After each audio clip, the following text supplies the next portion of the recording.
Hey, this is Matt once again. Welcome back to another videos of the paid requests. This time for Jonathan. Thank you so much for that. For those interested in requesting any type of videos, feel free to send it either directly to my PayPal or join my Patreon. Both links are down below in the info box. It could be for any type of review, commentary, topic, re-review, video game playthrough, let's play. Whatever the case, I'll get to it as soon as I can. Sorry if I'm going to be munching a little bit on a snack. These are peanut butter chocolate things. Just don't have two of them. Because I still haven't had the meal yet, but wanted to get this done. It's about 5:38 p.m. It might get a bit dark, so I'm sure in the middle I'll have to turn on the light, but as of now, we'll have it like this. And as the title suggests, you wanted me to do a commentary on the 1998 Godzilla film, which I am a fan of. I know it's not a popular opinion. Before I start, I understand why people do not like the film. I perfectly understand why. In different circumstances, I would have disliked this film very much so. But maybe because I didn't grow up with Godzilla like other people did. I watched a couple Godzilla films back in the day and I enjoyed them. But how I view the Michael Bay produced Ninja Turtles is how a lot of big Godzilla films view this movie. So I perfectly understand the sentiment. That's why I have to wrap my brain around how I'm like, why the hell would anyone like those Michael Bay produced Ninja Turtles? They look so steroid up and they use some chapstick for their lips and it looks like they shoved a steroid pill up their ass. They're like bulletproof and what the hell? Door swings both ways. How I look at that could be Godzilla fans looked at me going, how the hell do you like this film? So we're all in the same, we all could be in the same boat in the similarity on that front. So, but I do like the film. I saw this in the theater. I think its biggest problem was being called Godzilla. If this was called Gigantus, if it was called Gigantor, if it was called whatever generic title I'm trying to think of, I think it would have done much better and would have been much more positive in its reputation as just a big, dumb, fun popcorn monster movie.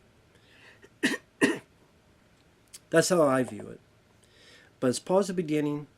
3, 2, 1, pressing play. And we get the TriStar logo popping up. I'm 10 seconds in, 11, 12. Sorry about the clear of the throat. White horse, what's going on? I was thinking of the Richard Pryor movie where he makes fun of that. Fucking white horse. So Roland Emmerich and Dean Devlin worked on this. It was the film they did right after Independence Day. Now we come to find out, Roland Emmerich was not a Godzilla fan, from what I understand. He's like, oh, you know, those films you watch at the matinee and laugh at. So he was not the right guy to direct a Godzilla film. This is the way I put it. As a Godzilla film, it's a bad Godzilla film.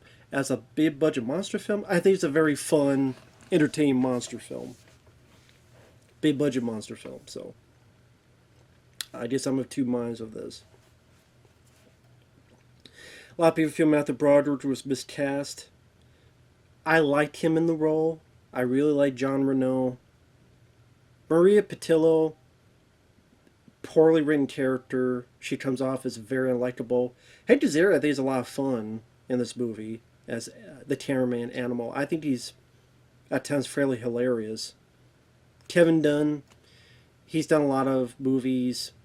I think he was in the Transformer films, right? As Shia LaBeouf's dad. Michael Lerner, sort of the Mayor Ebert. Harry Shearer, another guy from The Simpsons, like Hank Azaria.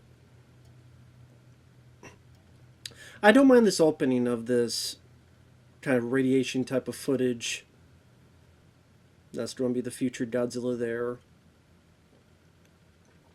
And of course, that leads into the look of the film, the look of the creature, which is much more iguana, which is what they wanted, Dean Devlin. Now, I know Dean Devlin is a lot more apologetic on the film. There's an interview with Matthew Broderick that he says he likes the film, and he didn't really understand the poor reputation because the film did make money when it came out. That's the thing, it made money. It just didn't make as much as the studio wanted. When this came out, they thought it was going to break the Jurassic Park: The Lost World record of opening weekend, which had 90 million. This is going to be the one that gets 100 million, and it didn't. It got like 70 million when it was all said and done that full couple-day weekend.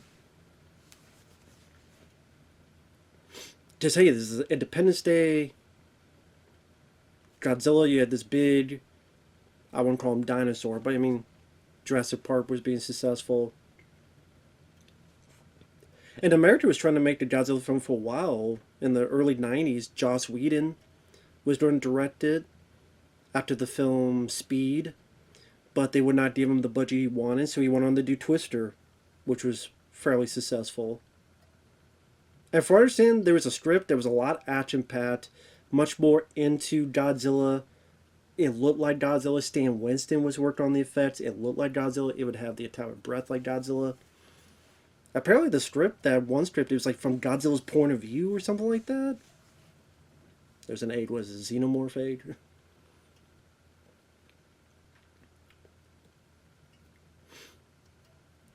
And the marketing for this was fantastic. The marketing for the film, I think some would say, is better than the movie.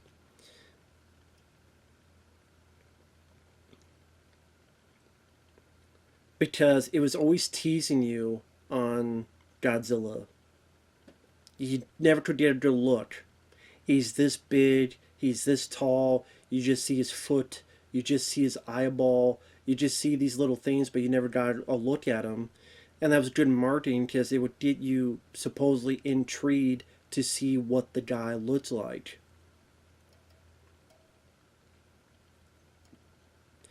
But I mean, opening weekend wise, number one, not everyone was going to be into wanting to see a Godzilla movie. Number two, I liked Independence Day. A good chunk of people like Independence Day, but not everybody loved Independence Day. So if you didn't like Independence Day, you would go, I don't want to see another film these guys direct. And I think also like the early reviews, like people would hear to go, I don't know about this. But see, this is what I like about Roland Emmerich at this time period used a lot of practical effects. So like the model of the ship and the waves. If this was done nowadays, everything would be CGI. The water would be CGI. This bit here was like you see this big claw going through the boat, the ship. Right there. I love the practical usage of that big claw going in to sell the illusion. Nowadays it'd be this big video game looking CG scene. The tail, the impact. I think that was a well edited sequence to really get the ferocious nature of this creature. And Matthew Broderick, I don't mind him in the movie. A lot of people don't like him. I do like him in the movie. I just don't like him as a person. And like I said, I know you're supposed to separate the art from the artist. I do try. And this is one of those instances I can try to somewhat success. Just Matthew Broderick is just... I like War Games. I like Ferris Bueller's Day Off. I liked this movie. I liked his performance. But I don't like him as a person. And some may go, well, why don't you like him as a person? Well, back in like 1987, give or take, him and Jennifer Grey were overseas. I believe because Matthew Broderick had a bout of alcoholism. He was driving. He was swerving on the road. He hit another car, and a couple people died. And then, from what I understand, he never went back to apologize to that family. He says he doesn't remember anything about it. And I think that's BS in terms of you're not going to go back and apologize to the family and confront them. I don't know how he got out of it. He must have had some really good lawyers. But if you're not going to go back and talk to the family, then you're a coward. And that's what I call, if that's true with Matthew Broderick, then he's a coward. I would say to his face, you're a coward. I liked you in the movie. I liked you in Ferris Bueller. I liked you in Ferris Bueller. But yeah, I think in real life you're a coward, dude. Flat out coward.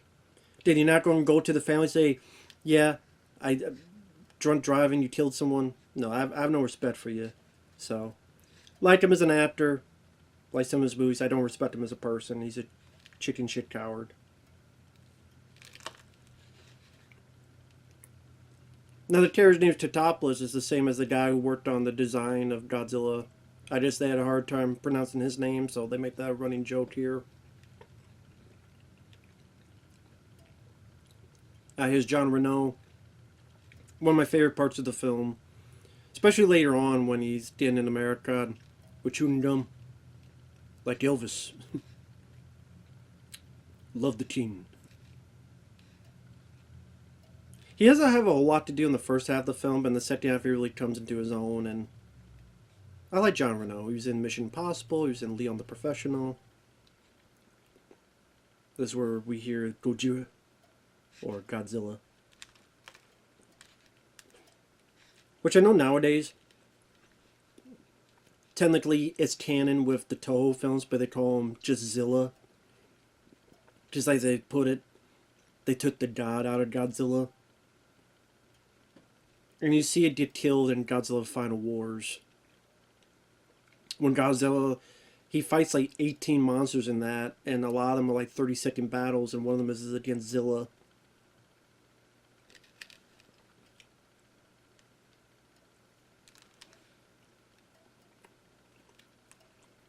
I know in the 80s there was talks about a Godzilla film as well. Where, how do I put it? I think it was Fred Decker. I think Steve Miner. I think Steve Miner and Fred Decker wanted to do a Godzilla film in the 80s. Maybe like a Godzilla 3D movie. It didn't pan out, obviously.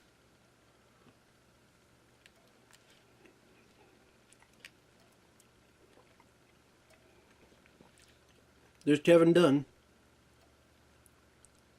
Which again, I think he's the dad in Transformers, the first couple movies. He's also the dad in Small Soldiers.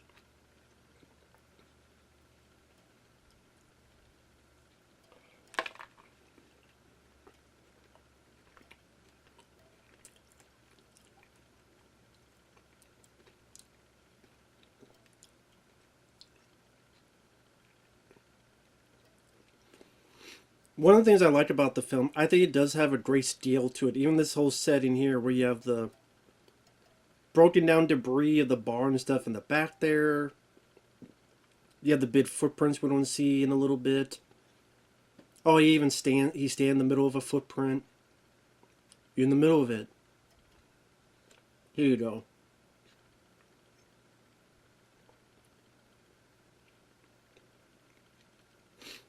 And this is going to be controversial. I think you get more of a sense of the presence of the creature in the first third of the film than you do in Godzilla 2014. Just Godzilla 2014, you see it like very briefly for 10 seconds, and then the first third of the film is about Bryan Cranston and the Muto creatures. And Bryan Cranston dies before Godzilla really comes into play in the movie. Here, it's Godzilla and Godzilla only that's concentrating on. You see the claws, you see the footprint, you saw the tail before.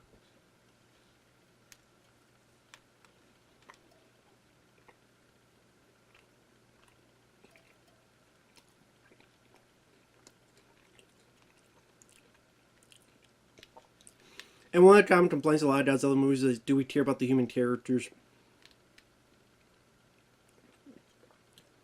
I actually like the people in this movie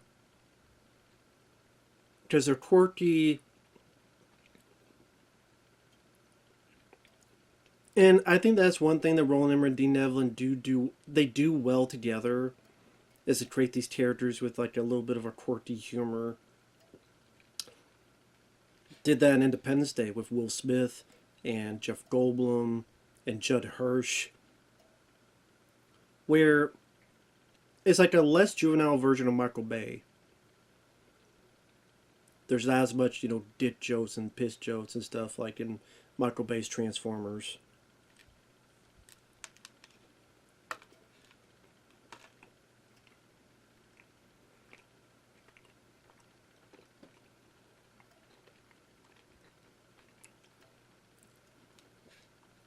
One of the things I do not like about the film is this character.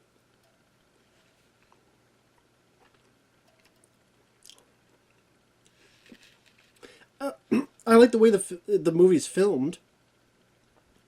Like the choice of New York, a lot of scenes in the rain. Give this moody, darker feel of New York. In this is like a warm color to the lighting.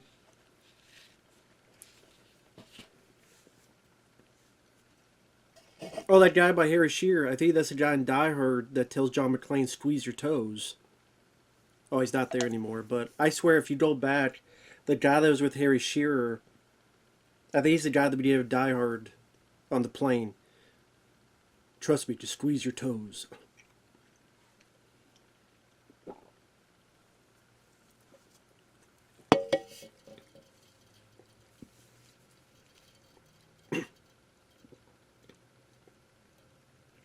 Again, I don't know if it's the casting or the way this character is written, but this lady just comes off as a bimbo, and then she comes off as so unlikable because she screws over Matthew Broderick, who did nothing wrong, for her own selfish endeavor.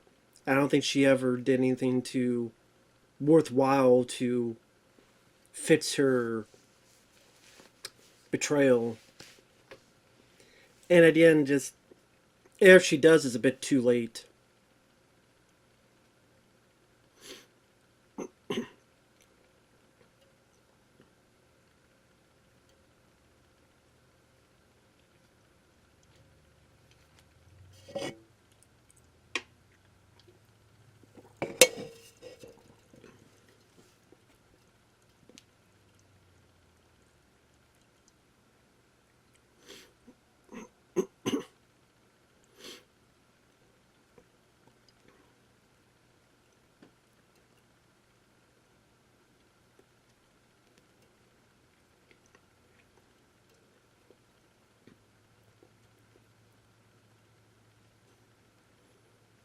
I do like Matthew Broderick's reading here, where he's like, she thinks I'm cute.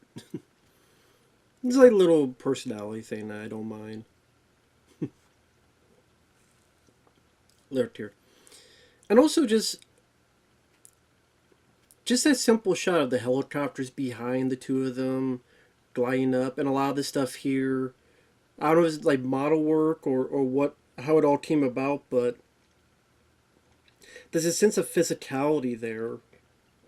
And because there's a sense of physicality, it all doesn't look like a video game, so it gives a scale to it, which I appreciate.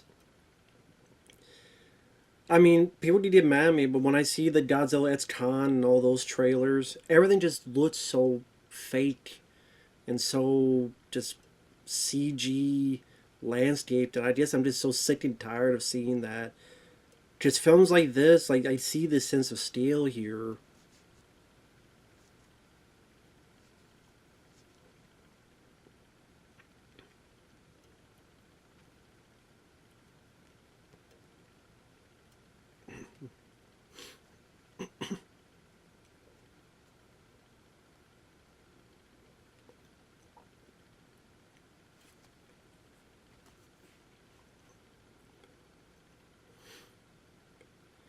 Like I said, there was a lot of marketing behind this. How tall is this? How big is this? His tail is this big, and then all. I think what hurt with the opening also was it got overhyped that people just got tired of hearing about it. It was so much marketing. It was so much.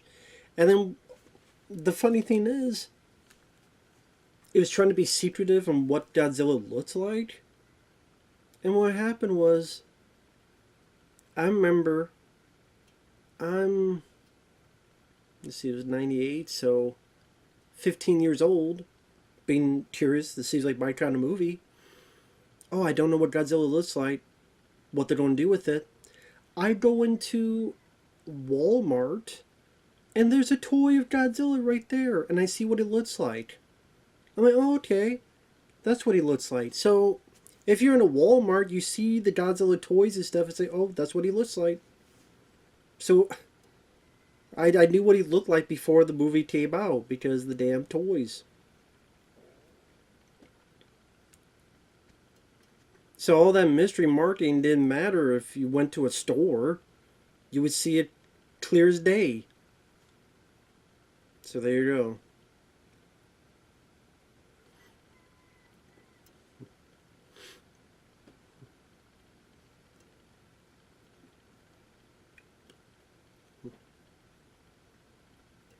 So now we have more of the American fishermen. Get more of this sort of teasing of Godzilla.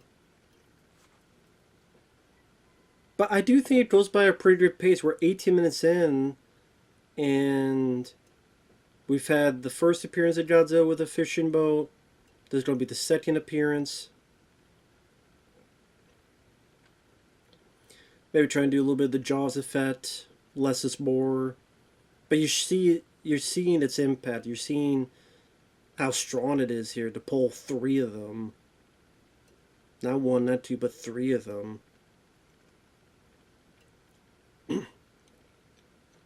Again, how much is done in camera for real? We took for granted. We just take for granted.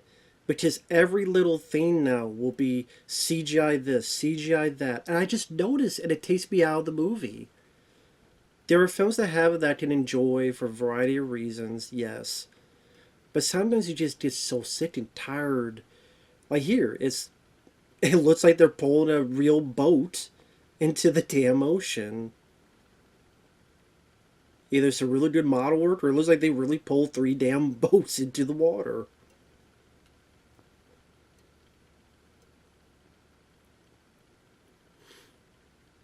Which are like, wow, I mean, as a big monster movie, that's impressive. Again, just don't call it Godzilla.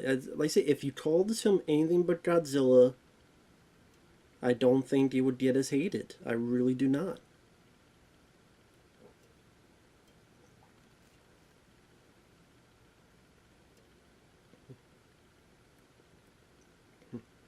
Now the boat's like a bobble top.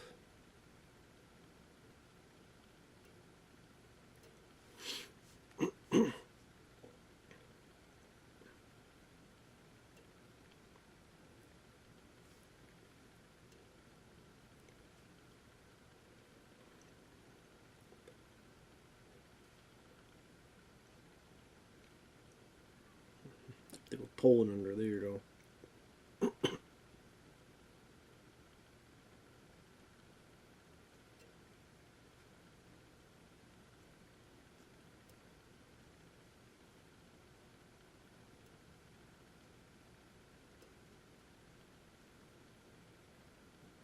Sorry, I'm listening to the dialogue.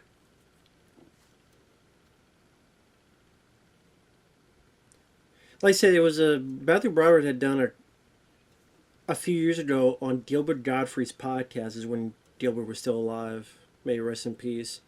Matthew Broderick was on a podcast, and near the end of the podcast, the very, very end, I think like people were asking, like they got like email questions, and one of them was about Godzilla. He's like, "Oh, I liked it," you know. And that Roland Emmerich is a good friend, and he thinks, well, I mean, maybe I was miscast. I don't know, but I liked it, had fun doing it, and it made money, and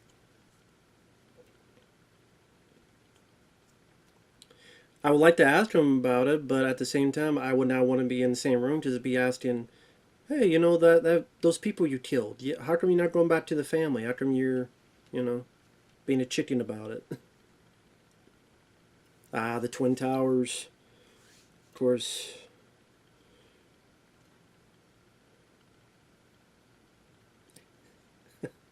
Hank Azaria. I know Hank Azaria was not a fan of this movie. They did like a G2 thing where he like talked about his career, talk about the Simpsons and the Birdcage. But they bring up this one, and I guess for him, he thought this was going to be a start to bigger things, but it didn't. Instead, he's like, well, this is what happens when Hollywood just wastes money.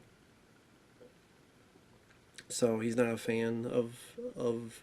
He said he thought this film was going to give him bigger prospects. It didn't, because the film didn't do well, or it made money, but it was looked at as a laughing stock. Wait, it made that much money? It was supposed to be this bigger hit, and it was lambasted by everybody, by fans of Godzilla, by critics.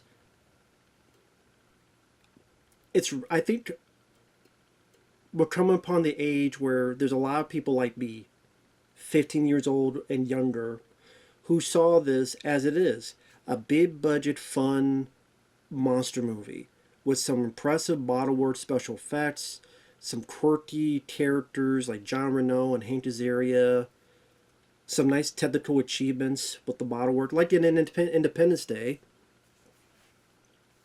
and fun. And so I would not be surprised if this is a movie that we hear a lot more people enjoying. In fact, Godzilla Minus One director likes this film. Believe it or not, he said it was like he said the same thing I said. I understand why people don't like it because of Godzilla, but he thought it was a fun movie.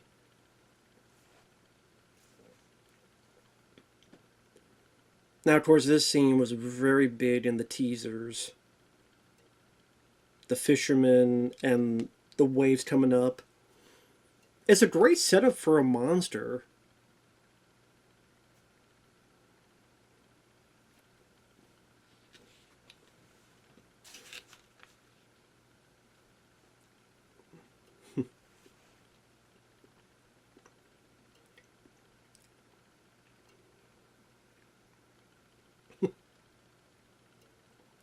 I like the choice to make it a lot of times in the rain to give a bit more of a mood.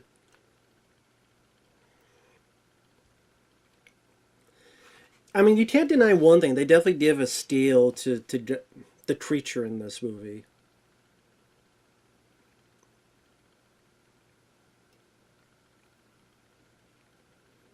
And nowadays, I mean, hey, they did Godzilla 2014. They did Godzilla Teen the Monsters. Godzilla vs. Kong. A lot of people love those films. We got G-1, which is a good movie. I really do like Godzilla -1. That's a fairly solid movie. It's not like, okay, the Michael Bay produced Ninja Turtles films. To me, there's never been a good Ninja Turtle movie since 1991.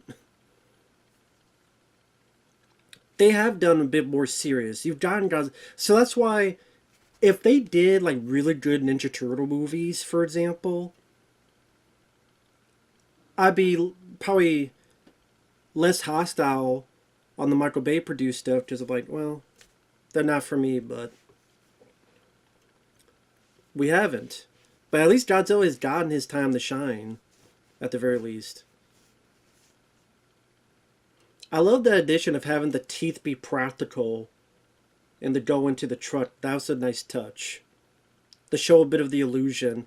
And kudos to the stunt person here. They had the camera be hanging from there. Like that being used practically. And shaking this creature. Shaking this truck. So yeah, some of the feet is CG. But the destruction is practical. You can tell it's practical. Mayor Ebert. Like Roger Ebert. And then you have the one guy that's like Siskel. Of course, Siskel and Ebert, they didn't appreciate that. And they weren't really kind on the movie. I think because of how Siskel and Ebert felt about their older movies, Dean Devlin and Roland Emmerich put that shot in. It was fine with me. I mean, considering, Roger Ebert complaining about Die Hard, but giving two thumbs up to Speed 2, a shot or two taken, I'm fine with. Even that bit with the city block just did a sense of scale.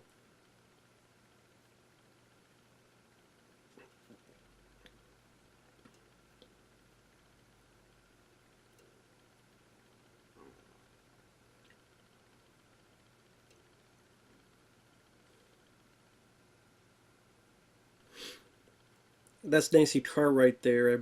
I think that's Nancy Cartwright with the phone there. I think that's Nancy Cartwright. I could be wrong. There's Barney in the back. That is ironic. Is Barney? Maybe it's not Nancy Cartwright. I don't know. It looks like her.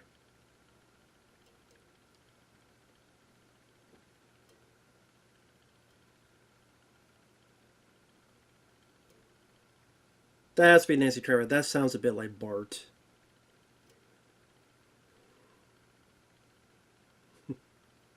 I could be wrong though. If I'm wrong, I'm wrong.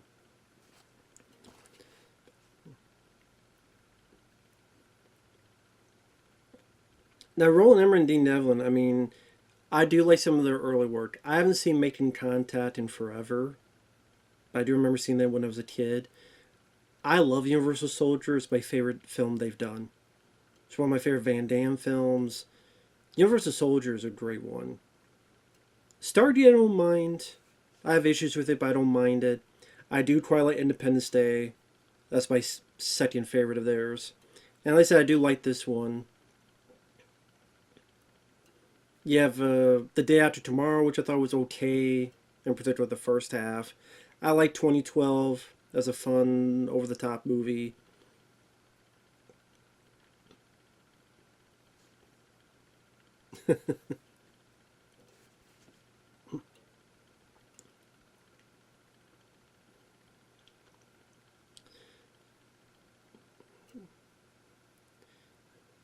Try to think of other Roland Emmerich films. Not big on Beowulf. No, what was the movie? Not Beowulf. That's a different director. You wouldn't say that nowadays. Use the tarred word.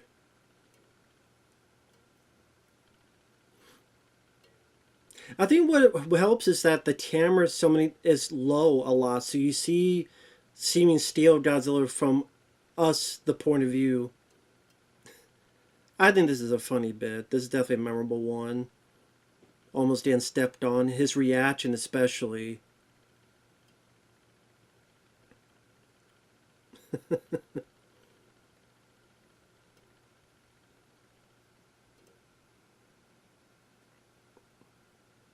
Yeah, his reaction, I think, is very infectious. It's such a close call.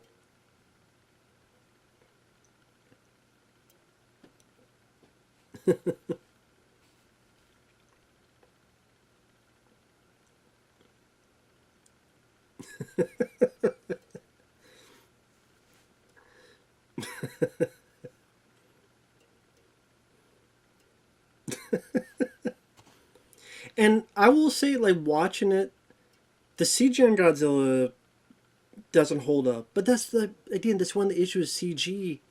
Very rarely does CG hold up. Again, if I look at this stuff nowadays, it looks like a video game, a better looking video game. But when it's mixed with the practical of the stuff, the environment being hit and destroyed, that sells the illusion, and that stuff holds up. Because it's real. It's practical. You cannot get more real than real.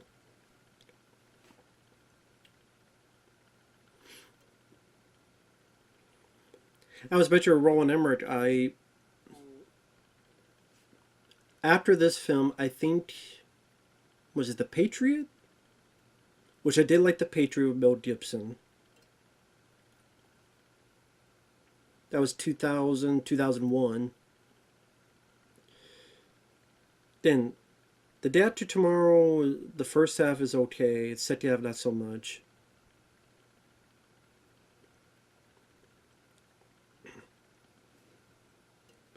And what else is there?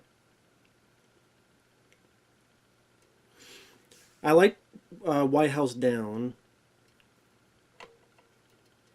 Oh, what 10,000 BC. That's the one I'm thinking of that I just hated. Independence Day Resurgence may be his worst one.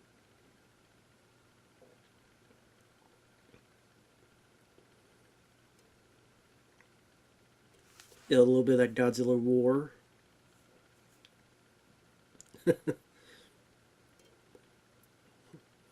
I do think it's a well filmed movie. Like the camera pan there to reveal the whole newsroom.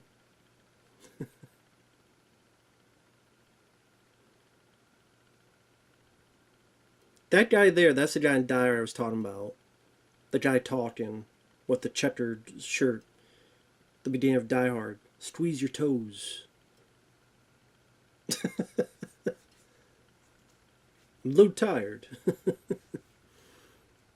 This is, I do like King Zero. I mean, the only humans I liked in the Godzilla King Kong Monsterverse has been John C. Reilly in Kong Skull Island.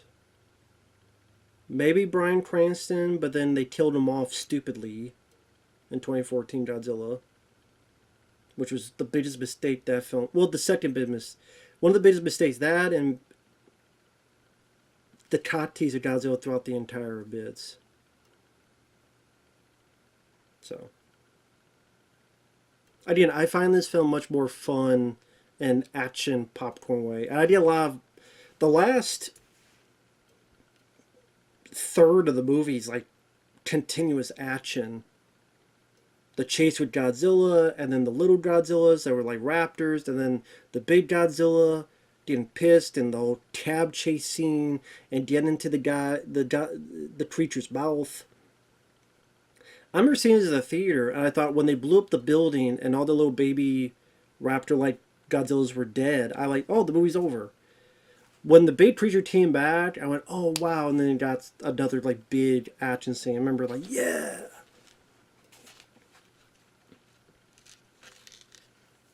Like I said, there's a lot of stuff they put into the set design and the environment and the backdrop.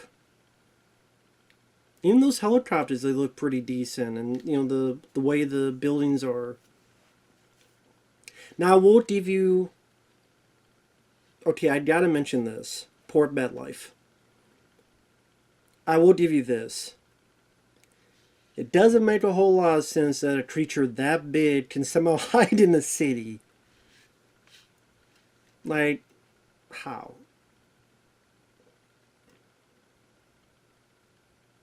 Gene. Mayor Ebert and Gene. There you go.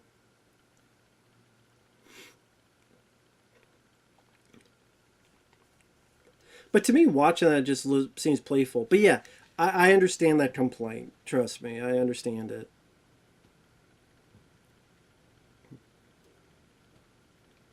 But I mean, people are praising Godzilla X Con that I saw a scene where Team Kong takes a baby Kong, using him like a damn nunchuck. Or like a baseball bat or something, swinging him around. Like, come on now. You know, people are fine with that, but okay. But hey, what do I know?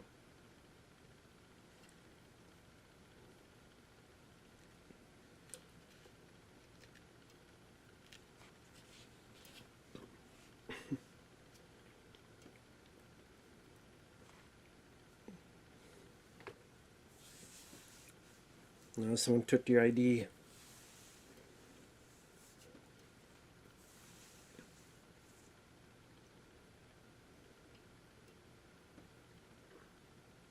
Oh, you hear the music in the background. Which is Puff Daddy, P. Diddy. I don't even know what to get started with that whole thing. I mean, they're allegations. Don't know what's proven, but he is running from the law. I mean, gives new meaning to his song "Come With Me." I'm like, I think enough people came with you, buddy. That's the problem. And a lot of it seemed to be filmed or whatever. You need to stop having people come with you. Maybe you wouldn't be running from the law if you did that. I do like the song. Just I like the song "We Could Be Heroes."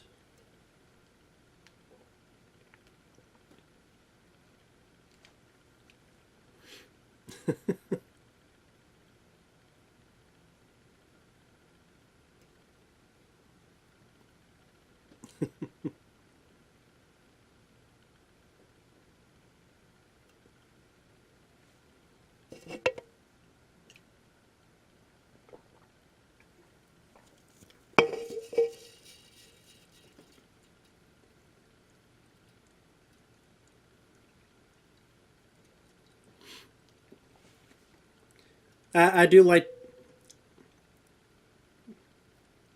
and both these actors are Kevin Dunn and Michael Lerner.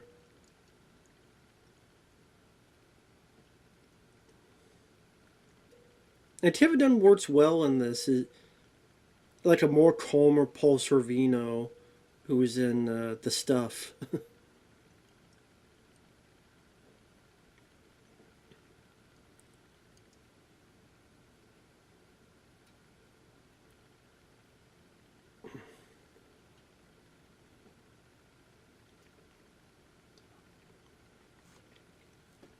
In 1998, I mean, there was a lot of movies coming out at that time. Deep Impact, Armageddon. Let's see, Brian De Palma had a new film called Snake Eyes. Well, this shows where he's been.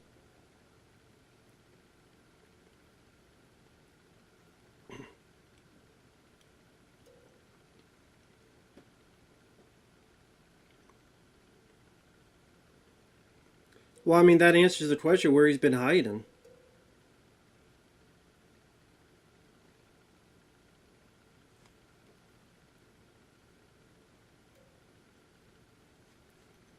Well, I mean, that answers the question of how he could be hiding in the city.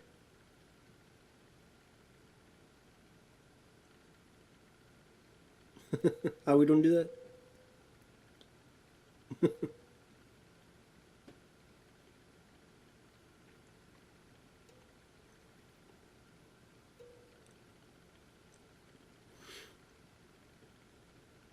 Great set design here, too, with just how massive.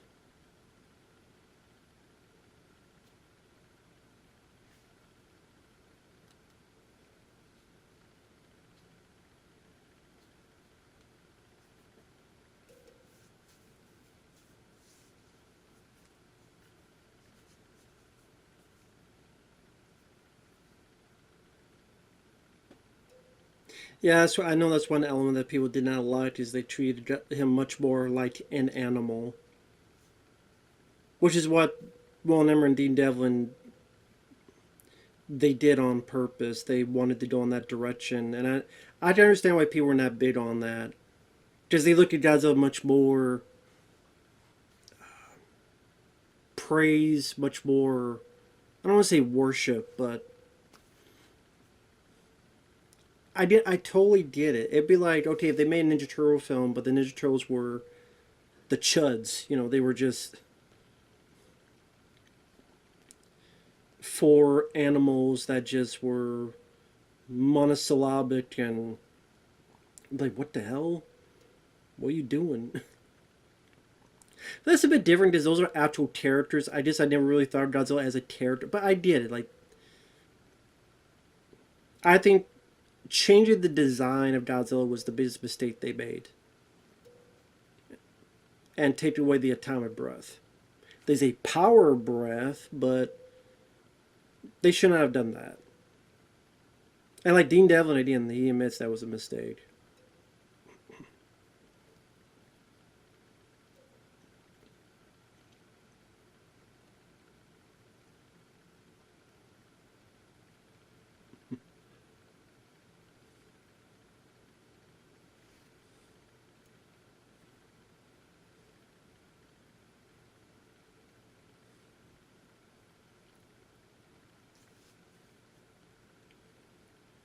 Ever seen the big trap with the fish? That's a lot of fish.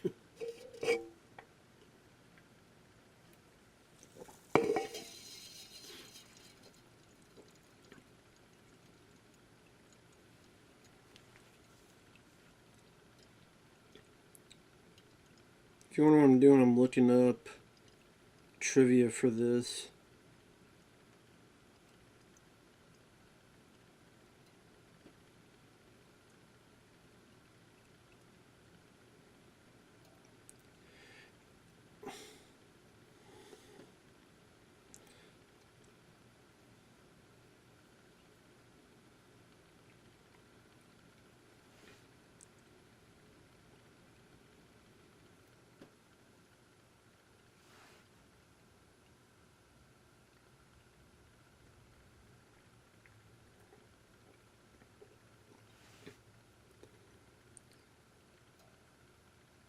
Producer Dean Devlin claimed that because TriStar was very secret about the actual design, the studio created unique fake designs and sent them to different merchandise manufacturers to test whether the companies could be trusted.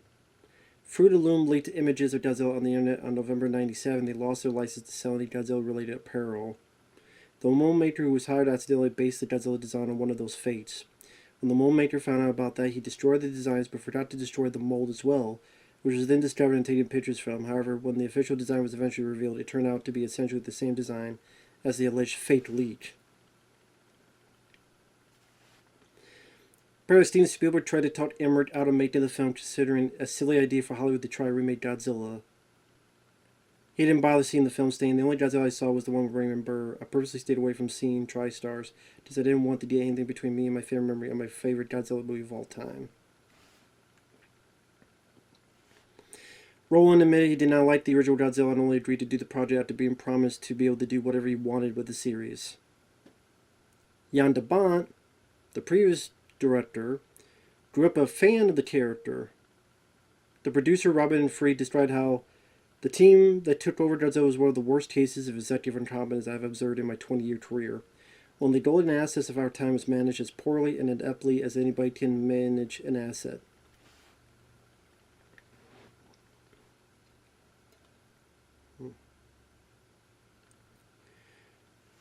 The film still made money worldwide.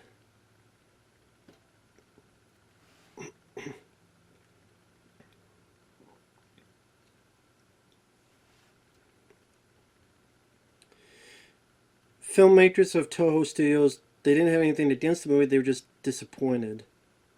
The director of GMK said, "It's interesting the US version runs about trying to escape missiles." Director of Godzilla 2000 stated that the US version was a bit harder to digest as the real Godzilla. The director of Godzilla vs. Megaguirus and Godzilla Against Mechagodzilla enjoyed it for what it was, but felt it shouldn't have been called Godzilla since it had so little to do with the character. I agree on that.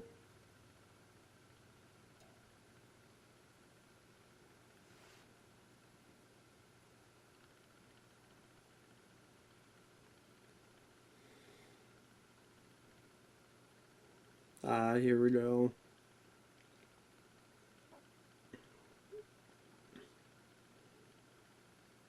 And this is where a lot of people were very pissed off. Going, who the hell is that? That's not Godzilla.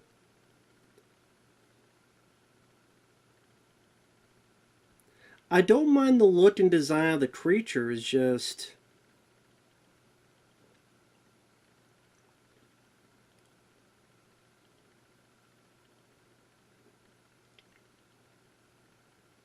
I do like the design, especially the eyes. It just should have been called something else. I love the up close of the eye being practical. I think that was fairly well done.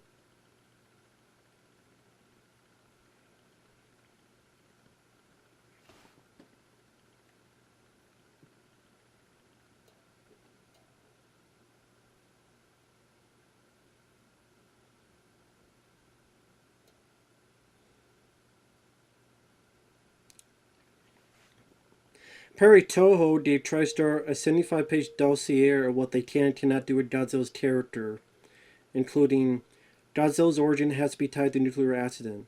He cannot eat people, only fish. He has to have 3 rows of dorsal plates. No more or less than 3 toes on his feet and 4 fingers on his hands. A long tail. He cannot be made fun of. He cannot die in the movie.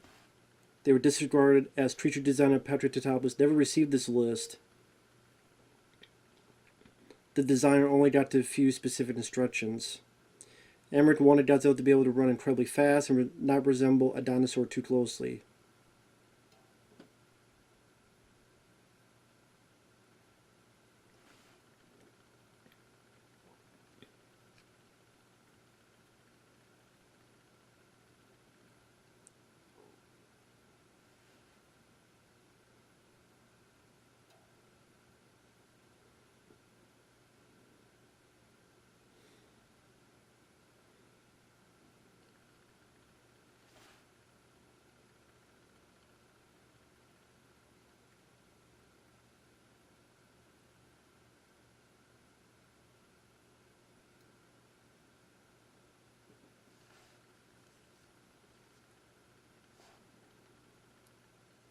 Let's see.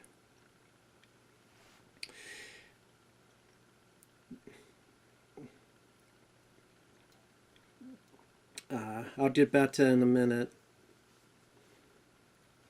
See, that's what I mean. Like, okay, the creature's CG, but the mix of the model work, explosions, really helps sell that. It's interesting to have a creature that's more agile and more dodging missiles, avoiding missiles, instead of just consistently getting hit, which makes you go, well, why keep firing if you shot 100 of them and they do nothing? Well, no, it makes sense. They keep firing because they want to be able to hit it. It's just this thing's being so fast and quick that it's hard to keep up. That was their... They don't have an atomic breath. So this is their way of trying to have that, is this breath that, because of the combination of cars blowing up, it seems like a fireball comes out when it's... But he's just pushing it back, so... Because I think originally the film didn't even have that. And people are like, come on, you gotta have an atomic breath. Well, we can't have that because it's not this movie, but... I love these shots of going in between these buildings. The helicopter chasing this thing between these buildings. It's just something about that, to this day, still makes me enjoy it as a kid. Going in and out of these buildings and this hide and seek between helicopters and the monster and this maze of buildings.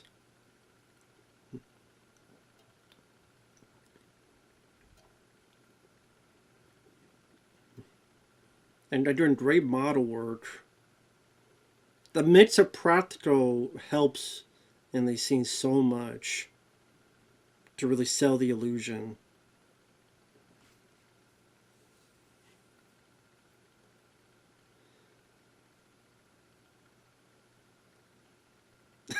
I like the guy.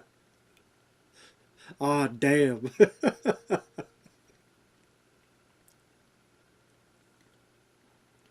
Not anymore.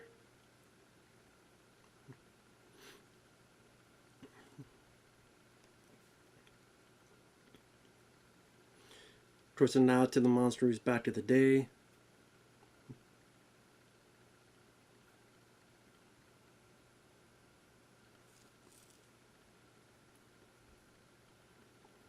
Of course, there'd be people trying to steal stuff.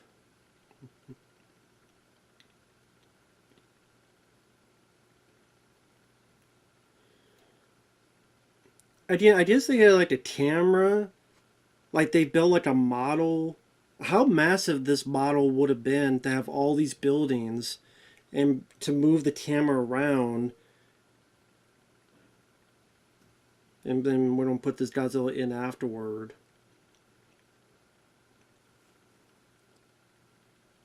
But I don't care what anyone says. I think this is a very fun, exciting sequence. With the way this is handled effects-wise. I think it's pretty damn stellar.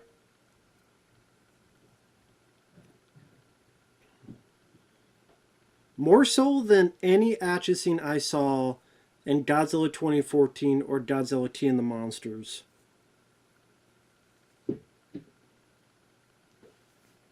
I'll be right back. I gotta get something done. Sorry about that. I had to get something done. Bomb pause at 52 minutes and 16 seconds. Unpause now. Yeah, they're blowing the hell out of that. One spot there.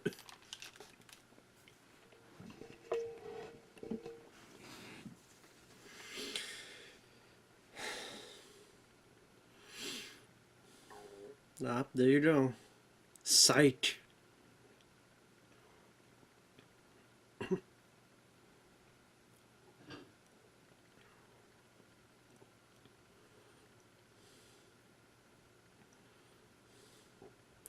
I mean, a lot of times, I mean, yeah.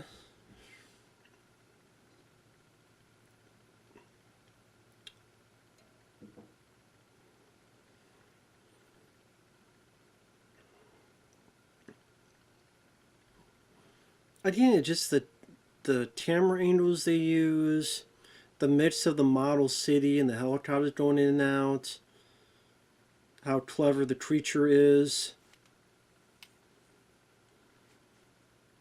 To me, it's a very noteworthy action scene. Definitely one of the highlights of the movie.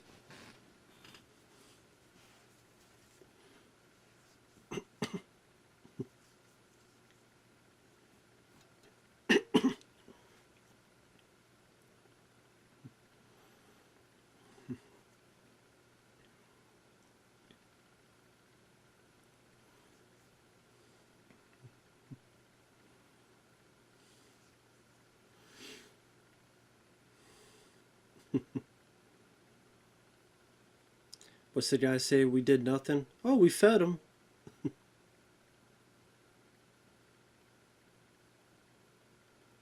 We did nothing to him.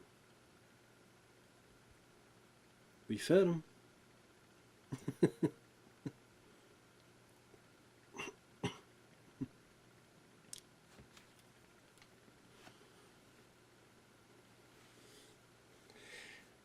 I was going to say here, although plans for a sequel, which the surviving Godzilla hatchling was to be relocated to Australia, fell through. Yeah, in GMT at the opening, they discussed a monster that attacked New York some years before. The Americans thought it was Godzilla, but the Japanese officials believed there was a different monster, something called Zilla.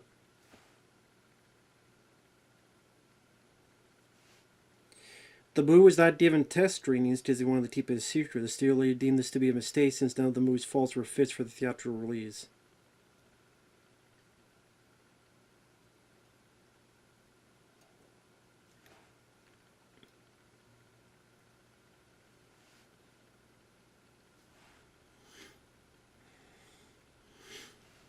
Now, granted, I don't know if you can really tell a mutated lizard's pregnancy by over-the-counter. I mean, again, I don't know if that's really a thing. Like, yeah, you just buy pregnancy stuff at the store and you tell if a lizard's pregnant. I'm like, can you really? Even as a guy who likes this film, I know there's certain things I'm like, you sure about that?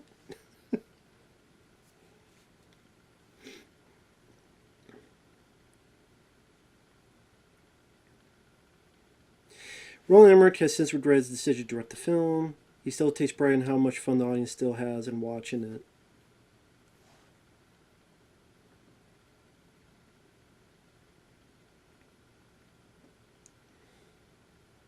Gino, Godzilla in name only.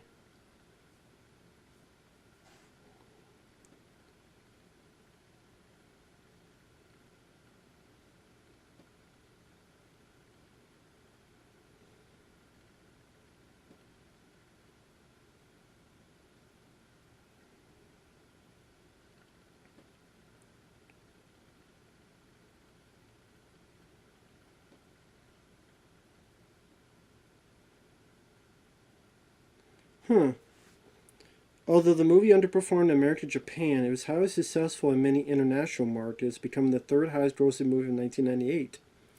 It's especially popular in markets where the Japanese Godzilla movies have either not been released or have faded from popular consciousness, unlike in America. There was a severe backlash in these countries against the later American Godzilla films by Legendary Pictures, since audiences have grown attached to this film's version of Godzilla.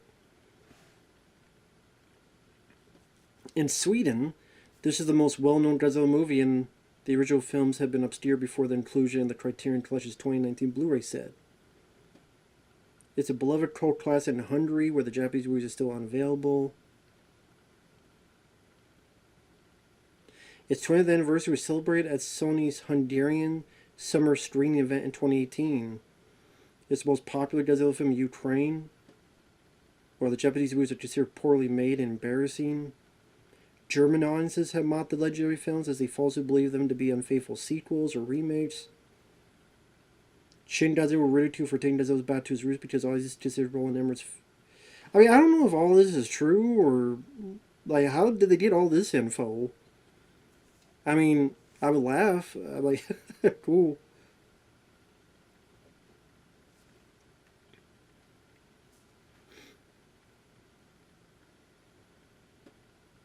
Where's the fun in that?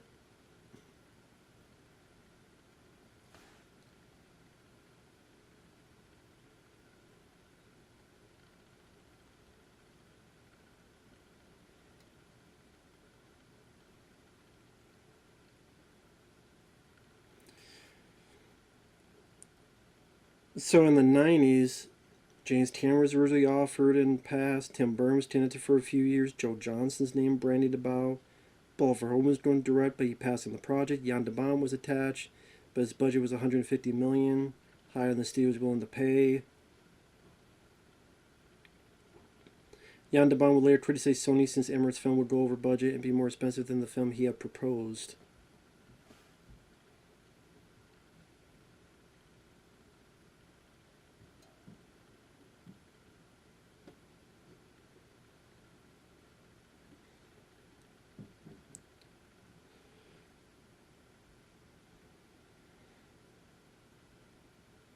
Let's see. Hank Azaria and John Reno are said to have disliked the film, but Matthew Broderick was fond of the movie and continued to defend it decades later. He never understood his negative reputation because of the high box office returns. Well, there you go. There was an anime series after this that continued the storyline.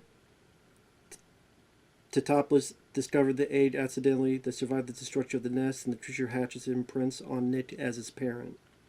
I didn't watch much of that cartoon. I knew of it, but I do remember seeing clips of it. I might have seen an episode or two.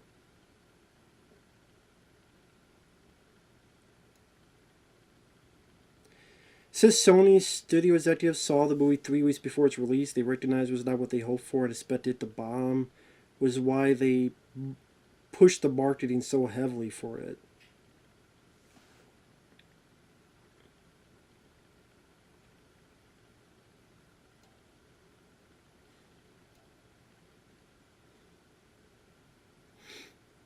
I'm seeing that there's word on what the sequel is going to be. I remember hearing about what the proposed sequel would have been.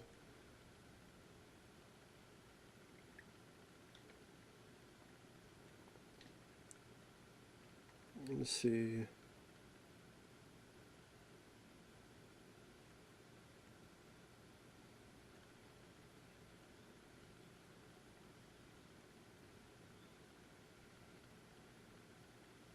Oh, this is where they think, yeah, this is where the eyeball comes into play. I thought this was a nice visual. I wouldn't call it gab, but kind of a nice visual moment. Like, ooh, shit. Although, is the eyeball that big? I guess it would be, yeah.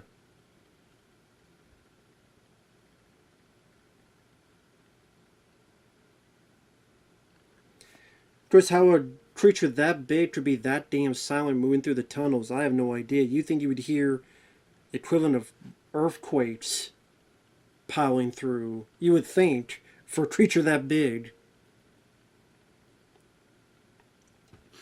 This is where Maria Patil's character steals the footage, and you just... Nice guys finish last. All of a sudden, you just heavily disliked her. You really have no reason to like her to begin with. She seems like a bimbo. Then she stole the footage. She screwed over Matthew Broderick, who got a sense is a guy trying to do the right thing, decent guy. So she just comes off as a terrible person. Which is why even people who like the film, they hate her character.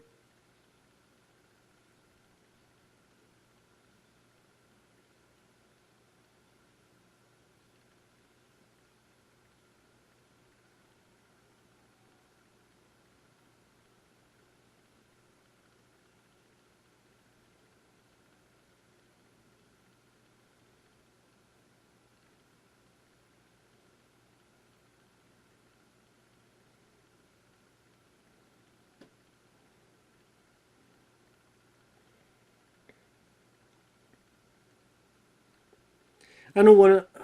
No, maybe it wasn't him. It was someone else.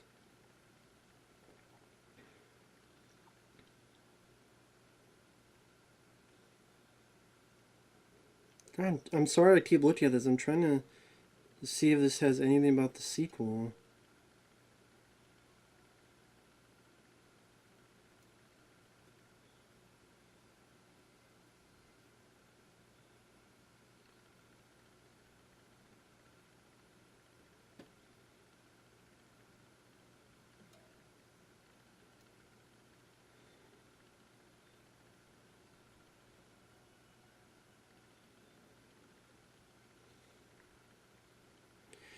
But yeah, I mean, that was a big mistake, not having test screenings.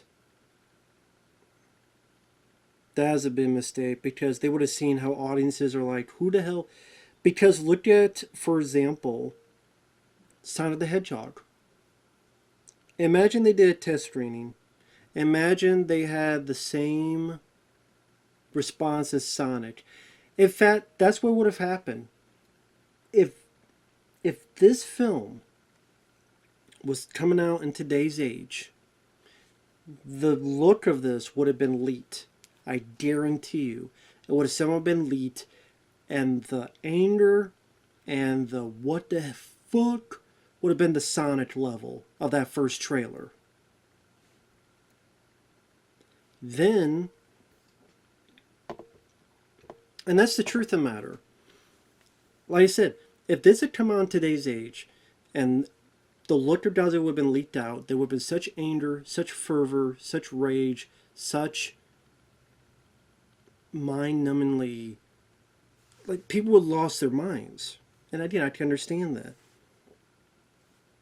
And because of that, maybe if they took the way the director Sonic did and the studio did, just much as the director, the studio had to stop and go, okay, we will allow this, we will give you more money. Sadly, those effects guys, they worked a lot, and some of them might even lost their jobs, sadly, which I don't approve of that at all. I think that's bogus. In fact, they should get another job and get a raise.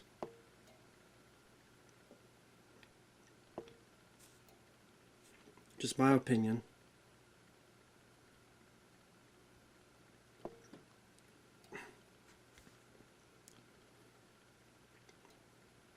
But what was I going to say? They see maybe they try some test screens, they realize it, and then they change the design. They change some things around. Now, would that 100%... I think if Godzilla looked and acted a bit like Godzilla, I think people would have been more warming up to the film. But again, I don't know if enough could have been changed to satisfy the full audience. I don't know. You'd have to do a lot of reshooting or a lot of finicking with the special effects and stuff. I don't know if that would have been the case there.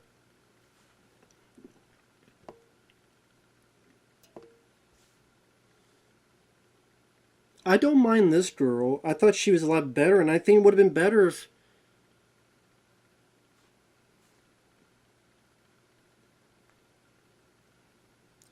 The fact that one guy's called Hicks, I have to wonder, there has to be a reference to aliens to this movie. Hicks, the finale with all the eggs.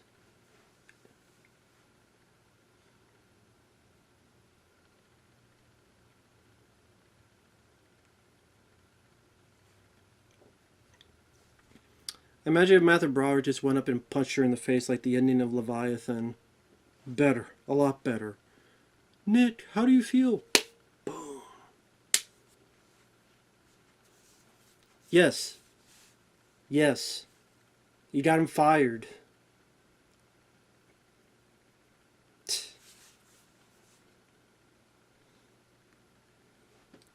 She screwed you over. Screwed you over.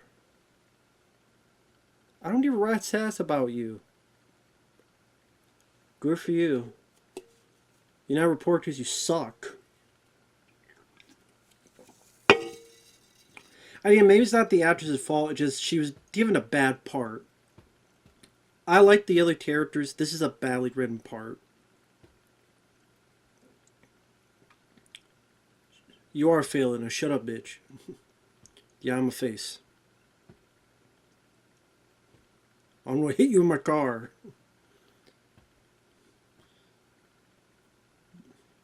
Watch out, Matthew Broderick's gonna hit you next with his car. He won't remember anything.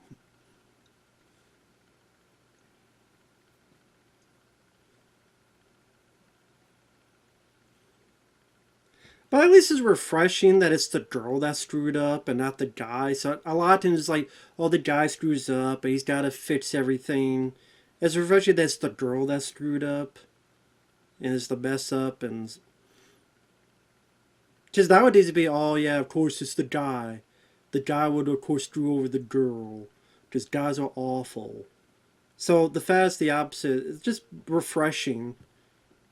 Not just because of the times we live nowadays with the damn social climate.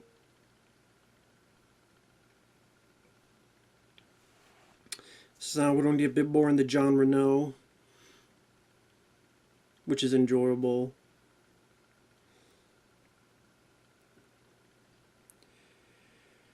So yeah, it came out in 1998, $379 million, a little over 3 times its budget of $125 million. It was profitable, but it fell short of the studio's expectations, criticized by fans and critics. I guess there was still possible toss of Godzilla 2. There was a story treatment. In March 1999, Emmerich and Devlin dropped out of the film when the studio would not approve the film's proposed budget. The sequel was abandoned altogether shortly afterwards. So you go. That means if they agreed to the budget, it would have been made as well.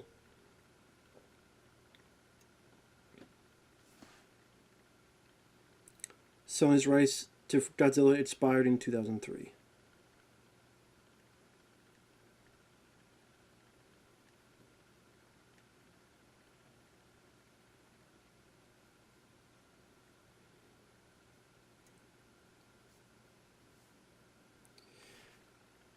The film shares plot elements with Godzilla the series, an anime series produced as a sequel.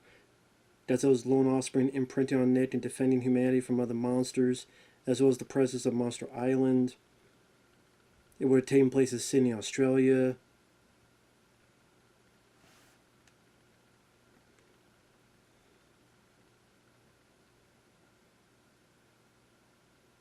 There would have been some mutated insectoids. Jet fighters taking on the insects, but proves too overpowering. Godzilla weighs ashore to take up the attack.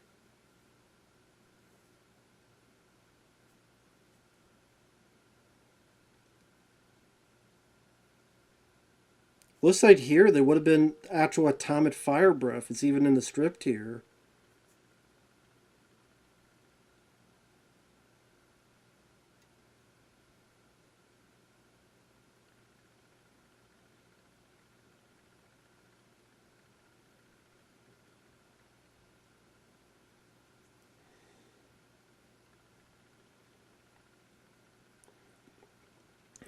They told the main villain the queen bitch. That's hilarious.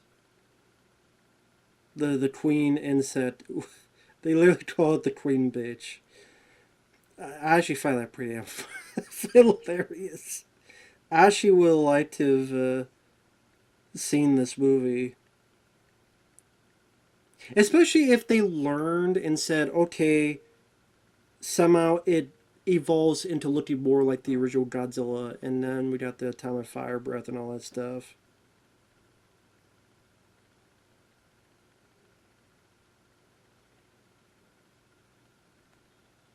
That would have been actually nice to see.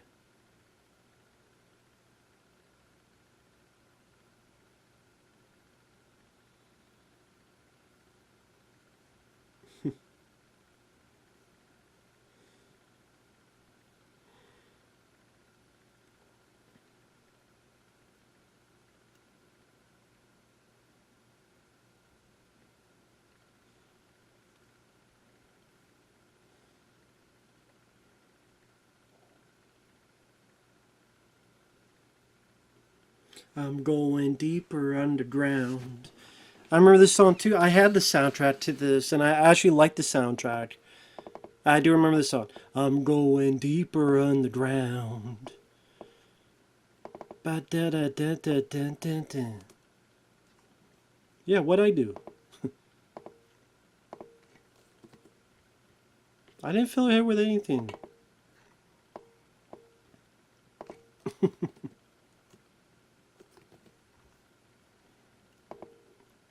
Whatever, Barbie, stop crying. It's your fault. Cry a river. Boo hoo. It is your fault. You screwed up. You become a bitch.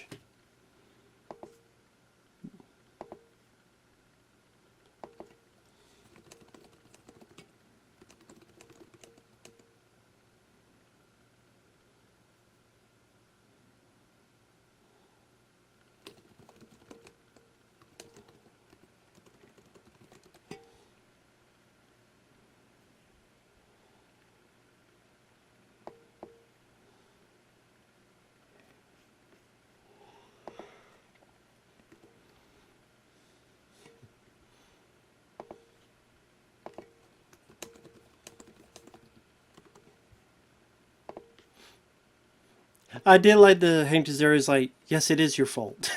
I like that. He didn't play off as like, oh, poor baby. He's like, yeah, it is your fault. It's your fault. We know it's your fault.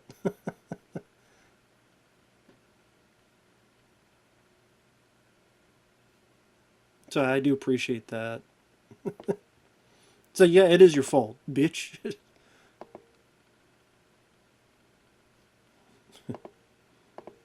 I can't let Lucy know she'll hurt me. Hank Azaria's a lot of fun in this. He's a lot of fun in this movie. Here's the juicy fruit gum. Makes it look like American, like Elvis. It was with the gum. Here you go. Makes it look more American.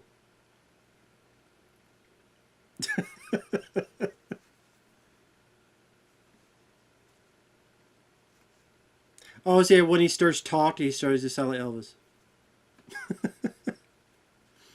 I did Matthew Broderick, John. I think they work well together. Again, and Hank Azaria have a bit more to do, and the third act is a lot of fun. Again, I actually like the human characters in this movie, other than Maria Pitstein. There, I could do without her. But again, is it her fault or is it the writing fault? It'd probably be more the writing fault, but still.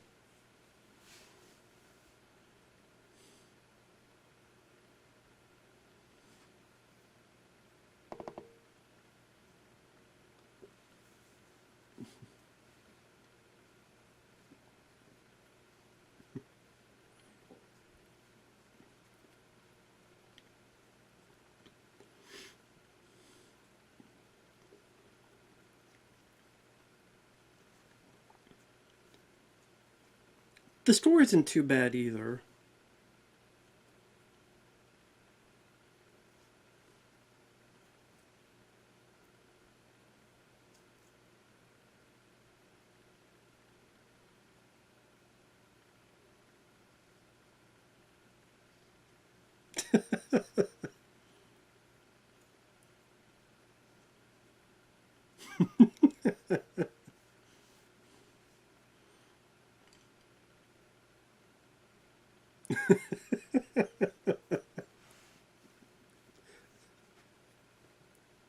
Elvis Presley movies.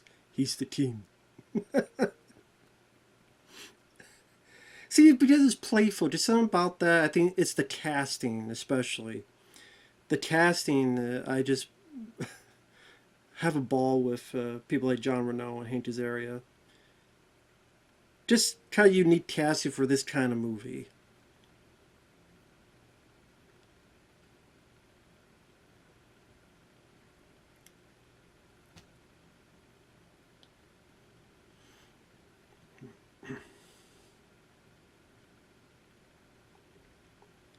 And while I may not be big on Maria, I do like Hank Azaria, so at least the song with her I give a crap about.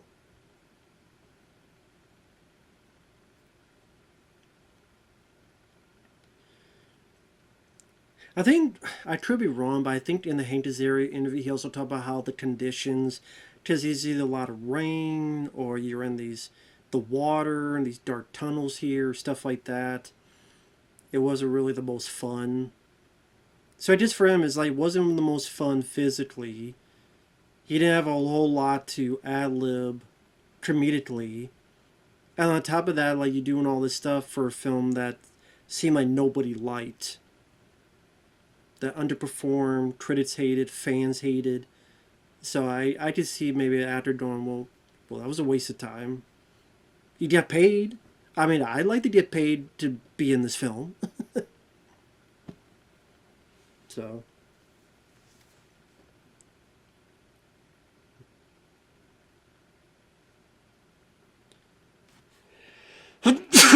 Excuse me.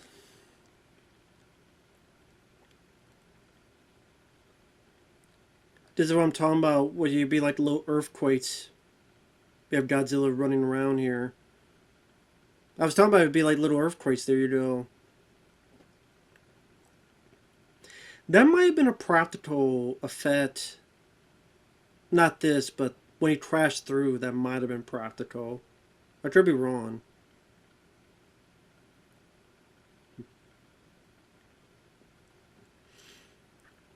Yeah, when you see the size of Godzilla, you tell that the effects. I mean, it's 1998, so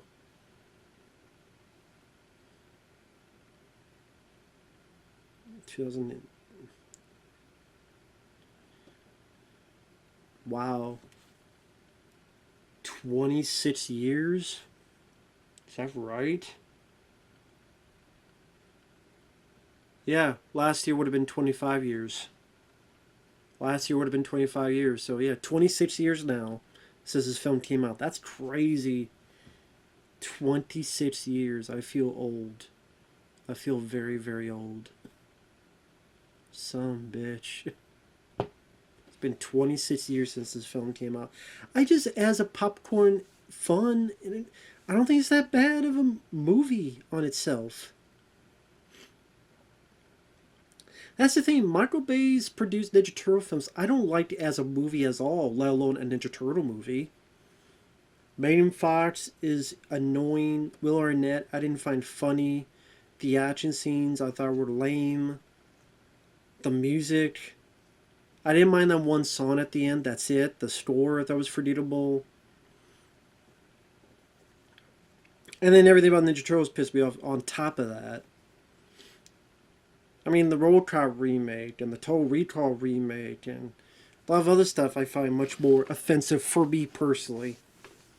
And again, I like this more than any Godzilla film that's come out in America since. I like Lone Star Island, but the 2014 and Teen the Monsters, I like this film more in terms of entertainment, in terms of pop culture, popcorn fun. I mean, I do have more fun with this movie. I think it's faster paced. I think the action scenes I gravitate more towards. The human characters I like more for the bits of humor interspersed with it.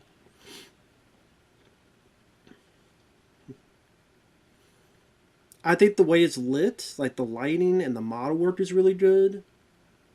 At the effects, they did what they could at the time of 1998.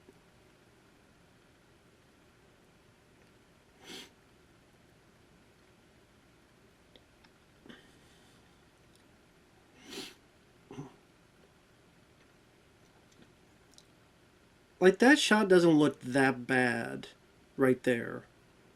With the rain and stuff and the searchlight on it. It didn't look that bad. And they have a real practical close-up of the jaw and eye. Especially on his like right shoulder and the way the lights are reflecting off it. That actually doesn't look bad at all. Even this bit here with the searchlight right on him really doesn't look bad. I love that they intermixed it with practical to just help sell the illusion more.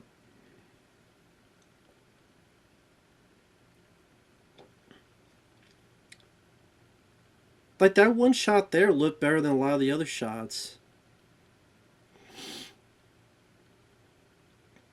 Of course, that's always the joke. The military can't hit anything.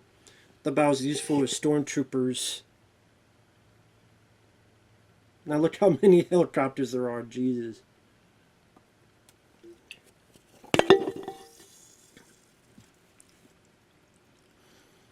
I think that becomes the joke, is that they can't hit squat.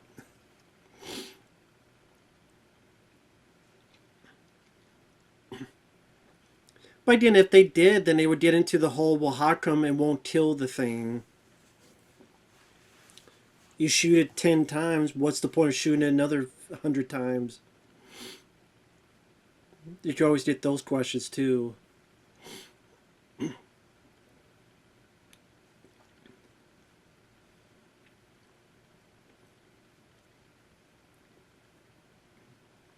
Now that guy there, forget his name, he's in Jason Goes to Hell, the Final Friday. He's a coroner who eats Jason's heart at the beginning of that. He's like, this guy's dead as shit. Yeah, that guy there. I forget his name, but so this is years after he ate Jason's heart.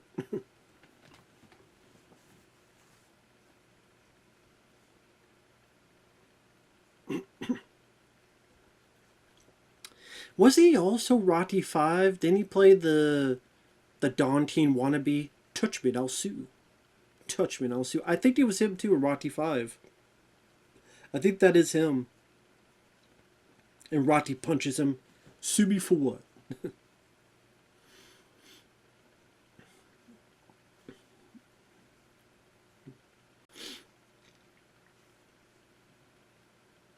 Some nice submarine action here.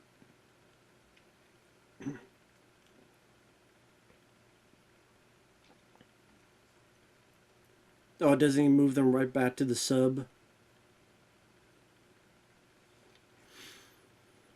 I mean, that was his Roland Emmerich and Dean Devlin's choices to make him agile and quick. It does make it seem different from other interpretations. I find this much better than Shin Godzilla. Way better than Shin. Talk about a boring as fuck movie. And you want to say Godzilla looks goofy in this? He looks a lot goofier in Shin Godzilla. And then that one, he like shot all these lasers out of his spine, his dorsal fins, like a light show. Well, there you go.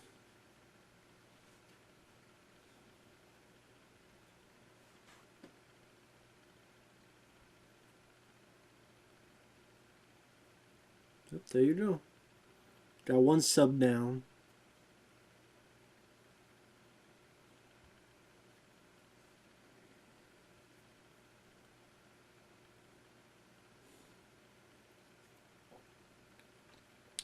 I know there's the last bit you see of Godzilla until the good chunk to the third act of the film. For like the bid, I don't know, it's like 20 minute, the I think the last 20 minutes of the film, I think. Because then we'll get into the whole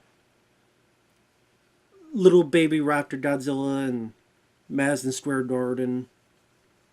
That whole sequence.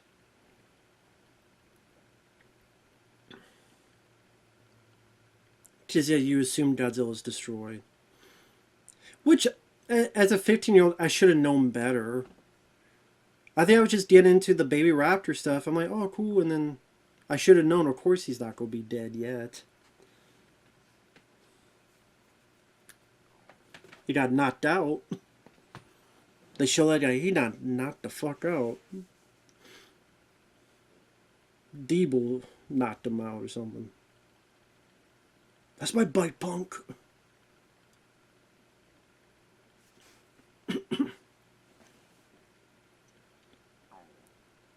Yamaha. I couldn't see. Get them lights on my face.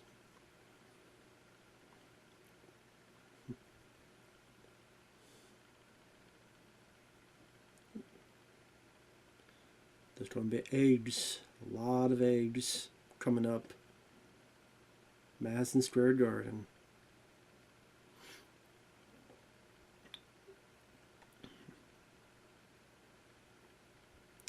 Of course, the age reminds me of films like Aliens, which is not a bad thing since that's my favorite film.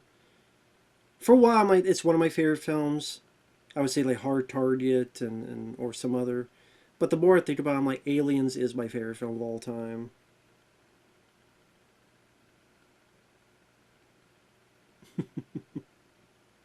He tries the garden. Now I'm pissed.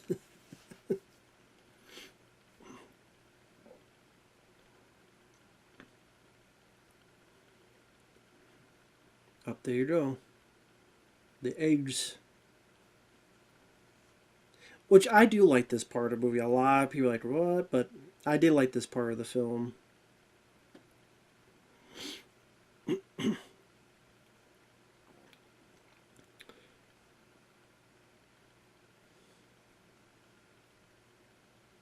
Man, I know Spielberg got mad at it, but you should be more mad about Indiana Jones 5. I know you didn't direct that film, but you better be calling the same amount of crap on Indiana Jones 5, but you won't because your buddy Kathleen Kennedy was a part of it. Because you're friends with them, so you won't say anything bad about that movie. Of course, you'll talk about Temple of Doom, which is a damn good movie.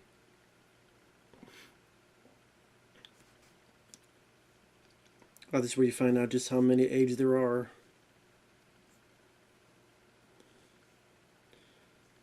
Let's open up a better breakfast. Scrambled eggs, everyone. A little over 100 eggs.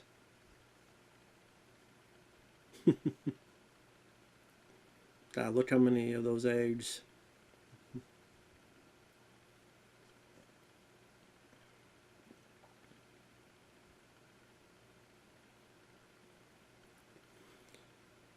Where's Ripley with a flamethrower when you need her?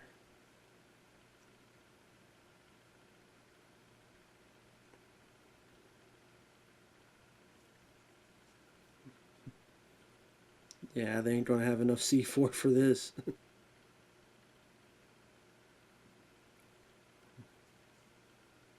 Yeah, they ain't gonna have enough.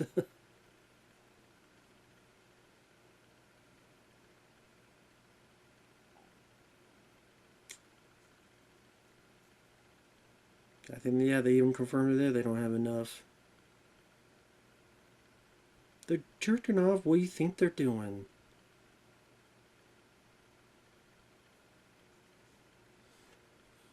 What are they doing? What do you think they're doing?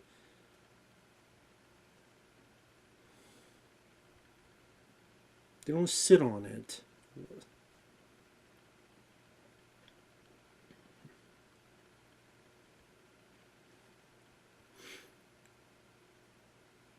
So one thing is more fun than the last Jurassic Park film. Say that much.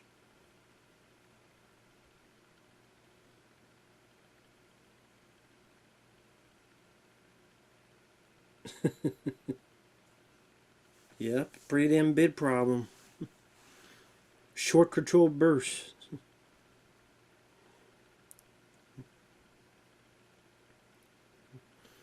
Just take the gun and unload on his face.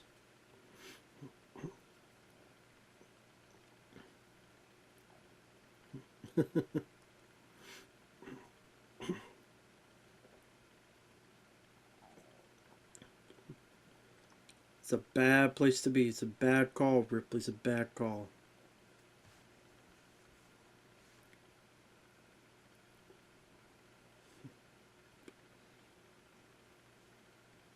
Unless you want to be the main course, yes, time to go.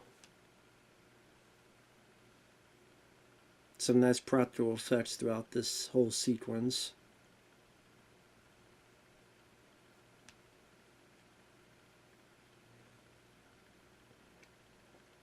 You tell that one's a lot more CGI.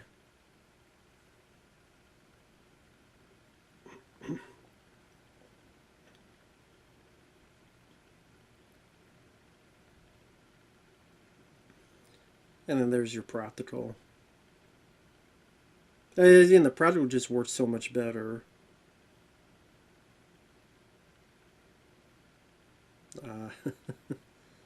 Smell the fish on us.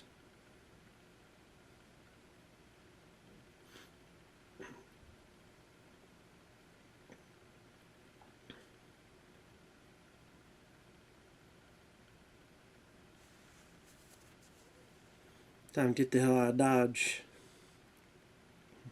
I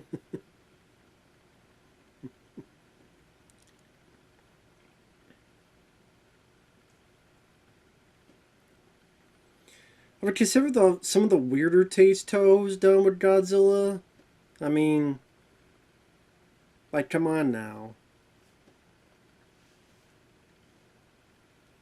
I mean, didn't you do a Godzilla movie where it was all in a boy's imagination and Godzilla's son taught the kid in English? It was all a dream scene. Yeah, but still a weird ass movie.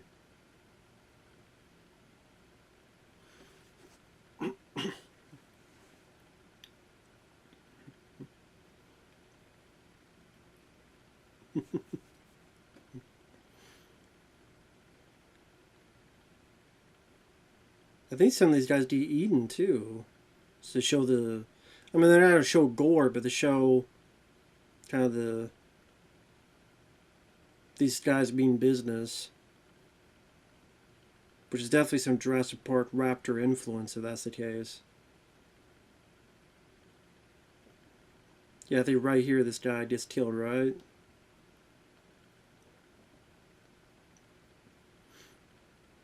Yep, there you go.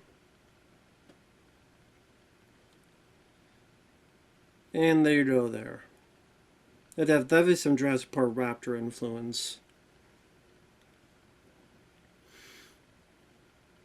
I know Roland Emmerich said, like, he didn't want to do the film, but then he's like, fine, I'm going to do what I want to do.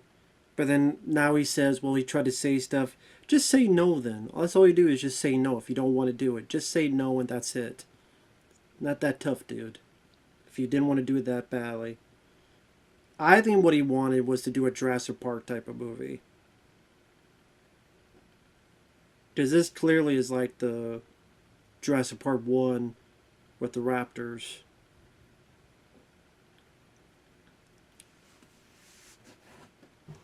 I would guarantee you, it's like, wow, I like Jurassic Park. Now, as close as I get to make one of those films is this one.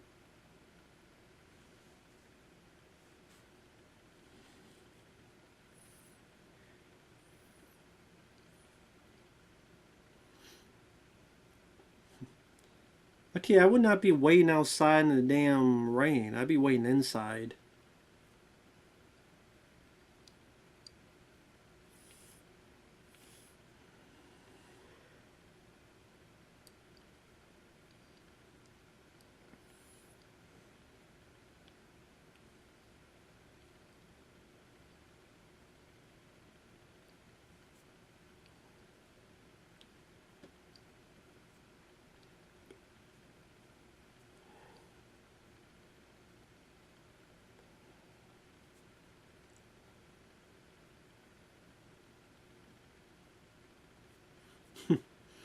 I like that Kevin Dunn is not the one-dimensional, I'm the military prick, I don't listen to anybody. He has a little bit of humanity towards him, a little bit more common sense. I think they cast the right actor for it, because Kevin Dunn's able to... He has the authority, but not the gun-ho typical finger-waving, flag-bearing type of guy either.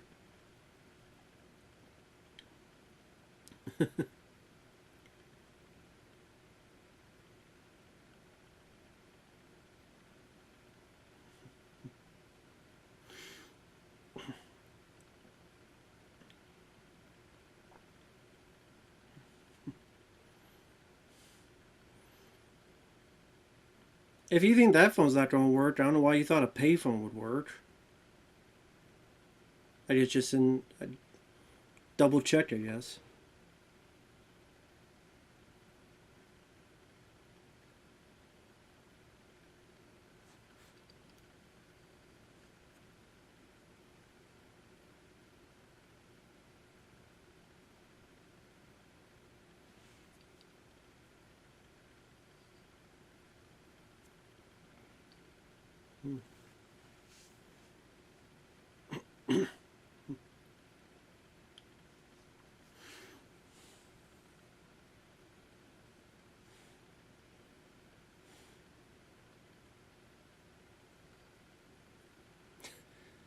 Speed of Jurassic Park, go into the vents just like when they're crawling and the raptor comes up and the girl's like, oh my god, you try to get back in.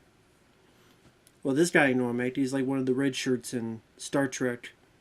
Who are you and what's your name? We don't know. Well, you're going to die. Same with you, Mr. Glasses. Who are you? What's your name? Well, don't matter because you're going to die. Feeding time. Give me your gun.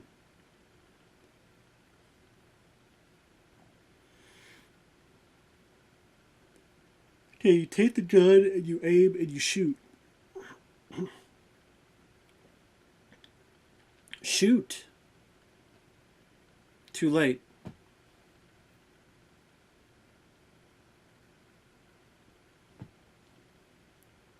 The only person he's talking to is the Green Reaper dude. He ain't answering any other phone calls.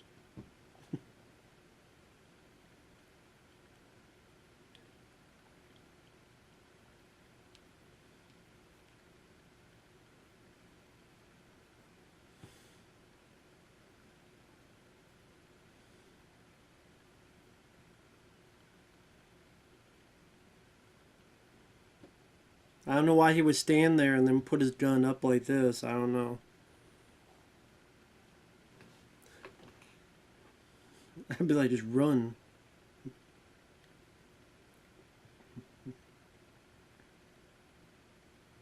It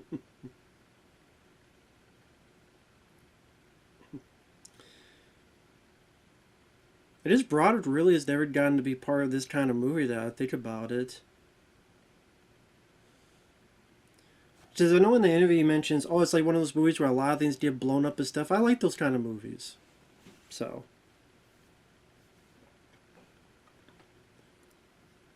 So it's cool, I mean, that one person likes the film. Got some advertisement. Blockbuster back there. Shows how long it's been, because Blockbuster isn't around anymore. Brisk.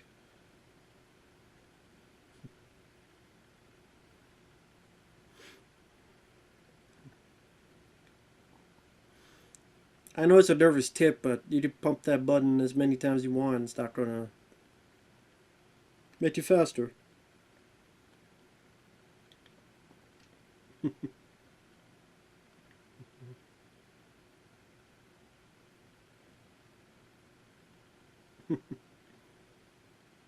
Well, there you go.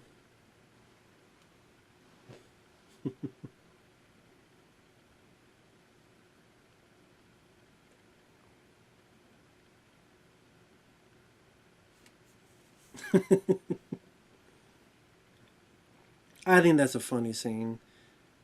Yeah, good practical effects in that scene there with all of them.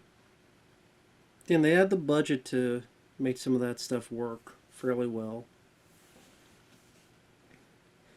And I'm glad they didn't kill off John Reno's character.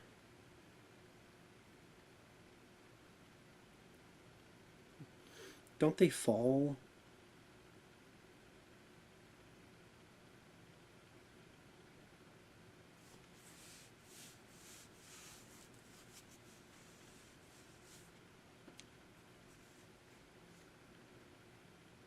Yep, there you go.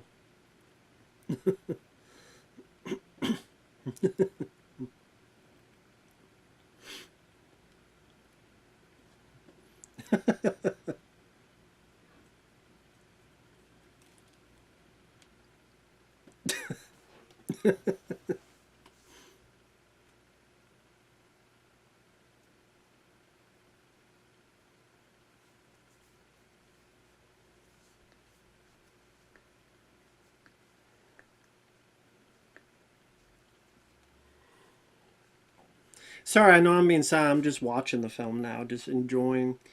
Remember when I saw this back in the theater, had a good time. Like I said, I like the way it's lit.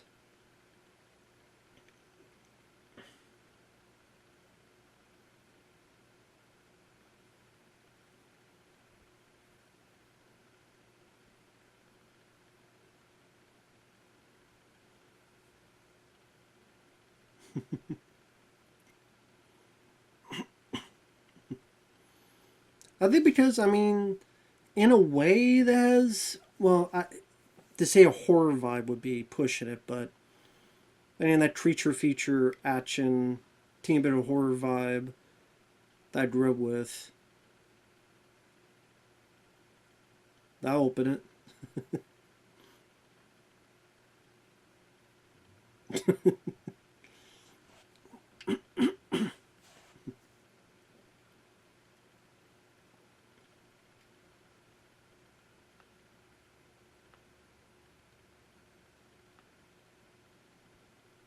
Yeah.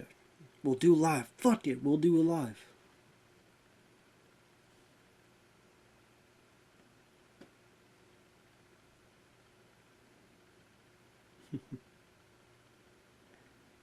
I'll be right back. Alright, sorry about that. I did something to drink, and 1 hour, 44 minutes, and 56 seconds. Unpause. Now. Right, they're crashing through. There's Harry Shearer again. Overtake his news feed right about there.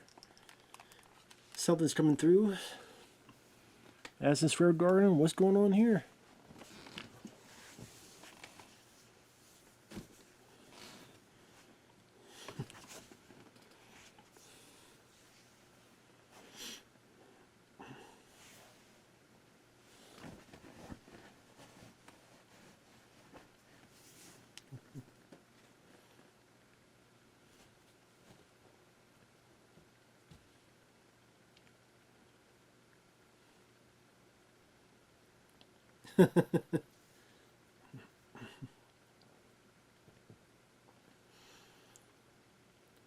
Get your fat ass in motion and do it. Come on now.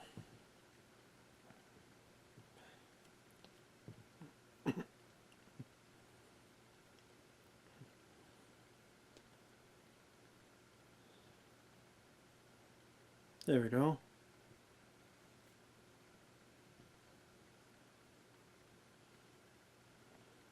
Who cares about your hair? Tell the important information.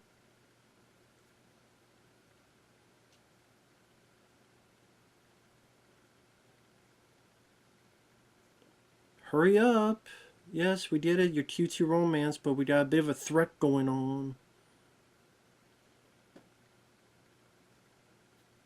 Did hits. Is it did hits? I mean, come on. That's that reference to aliens? Come on now. Where's Hudson?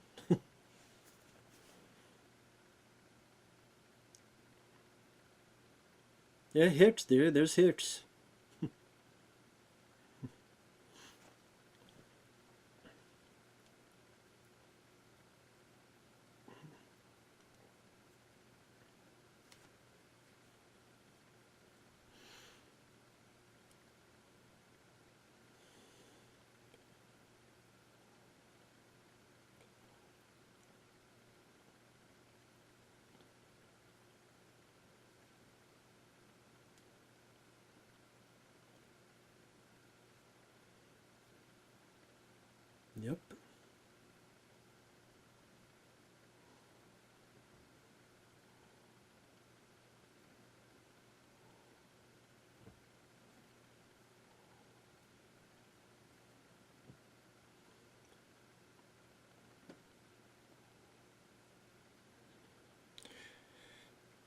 That this is finally her getting her bit of retribution, or how you want to put it, her fixing her own mistake.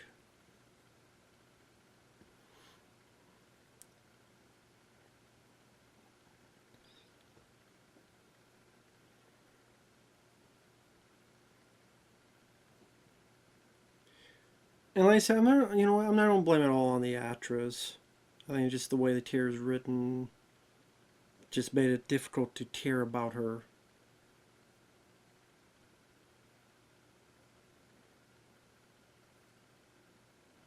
UN military says you got less than 6 minutes before you're all toast.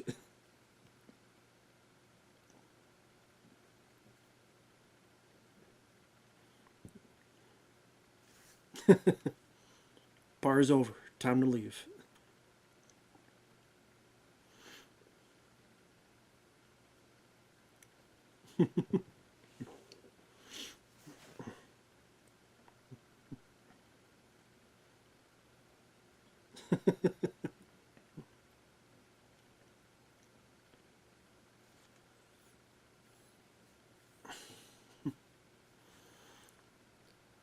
And that's how you do it. Like, John Reno doesn't have a ton of dialogue, but his actions, little personality quirks, for me, makes him a memorable part of the film.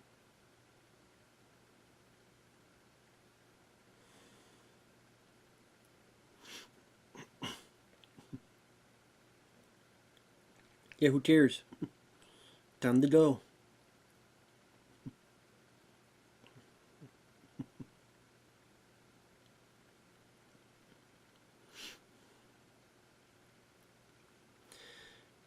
That reminds me of the Han Solo thing when he runs the other way and all the stormtroopers are after him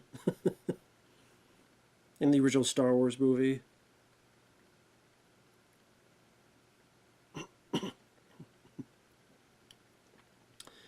And the candy stuff. I thought this was an entertaining gag on slipping all this stuff.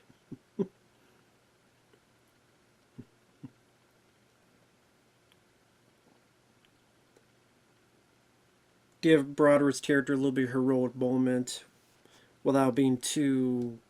He's not going to punch. If it was Arnold or Stallone, yeah, have him punch one of them. The other stuff, not so much.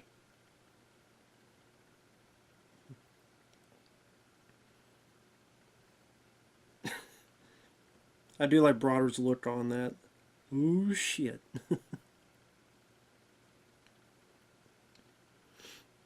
Okay, now what?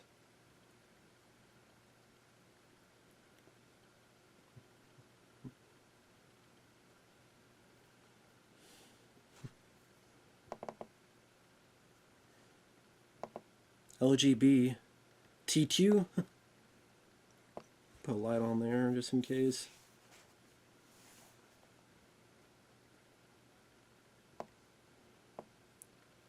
John Renault to save the day. There you go. As a get out of my way.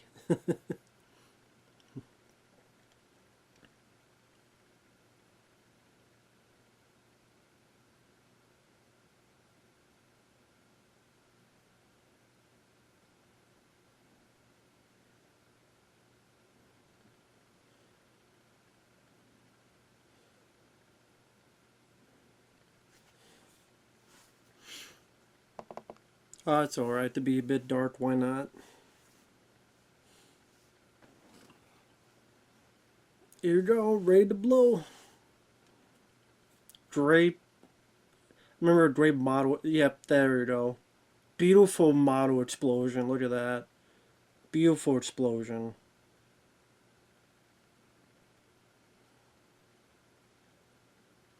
Hit the deck.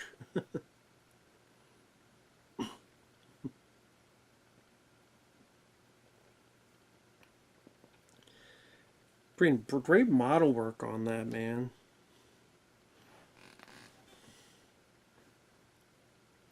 And here's the thing, like, I think that's why it's like I'm so centered on. That was a big event. to stop. You get the big explosion. Kind of the worst, talking as if won't get into the swing, the swell of the music.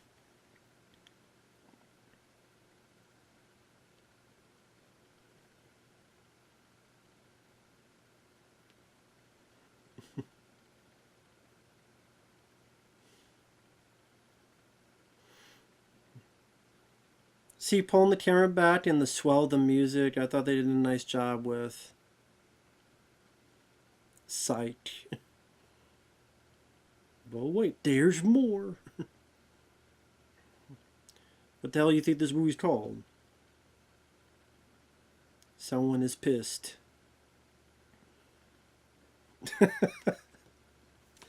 That has a good look on Broderick's face, I will admit. That has a good look on his face.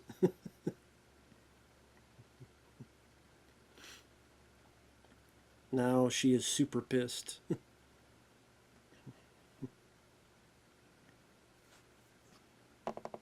Put that one right there, yeah. Oh, she ain't happy now.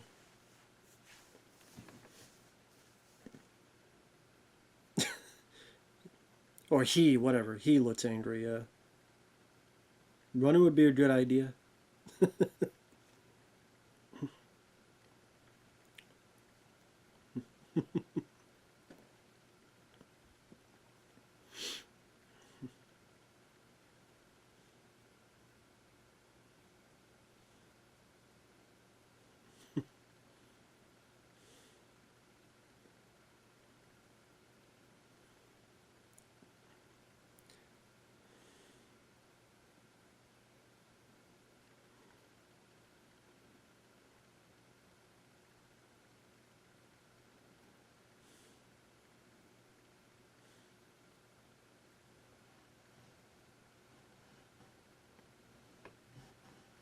What do you mean, what are you doing? What do you expect?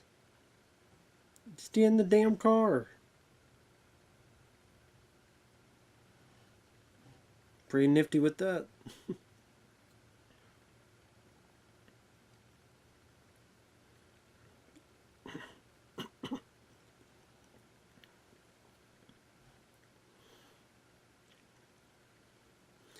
See, stuff like that, like having the car skid off the foot and using a real car, and how they did that for real interspersed with the effects, sells the illusion a bit more, that mix of real and CG. You know, the backgrounds don't look like all CG, all computer. Not like nowadays where everything looks like they're made in computer. Let's not use actual locations or model work or anything.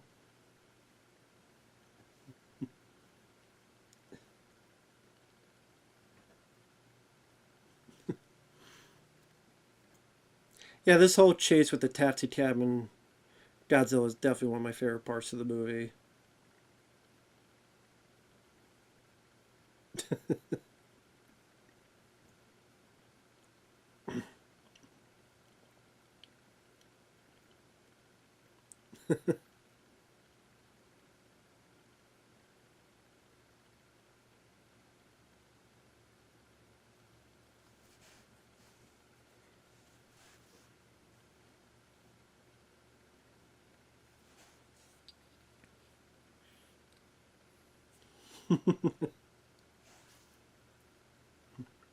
Yeah, everybody get out of the way.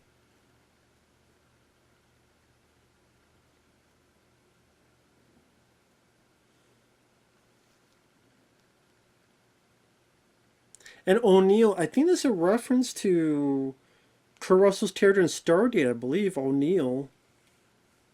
Because wasn't Kurt Russell's character named O'Neill? I think he was. Could be wrong, but I think.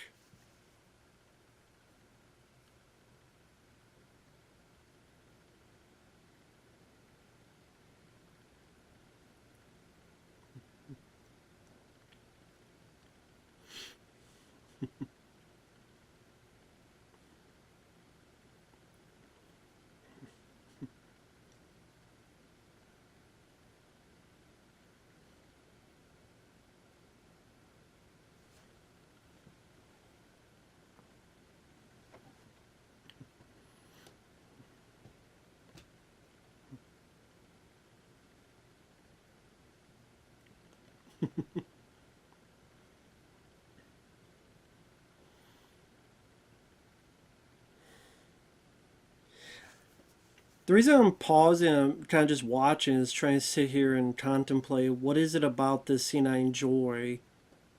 I think just that simple singular bit of one vehicle versus a big massive creature, and just there's a part of you that just kind of puts yourself in that vehicle and just, I mean, the way it's filmed, you see this giant behemoth right on your ass, and these close calls bumping you, close calls avoiding all the carnage, all the cars falling about and flopping and dropping in front of you.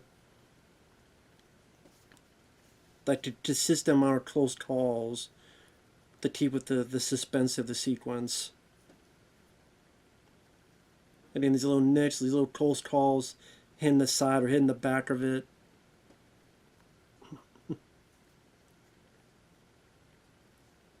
Of course, it got blocked off. Why wouldn't they? Of course, it later on, that bit I love. We're in his mouth. We are in his mouth.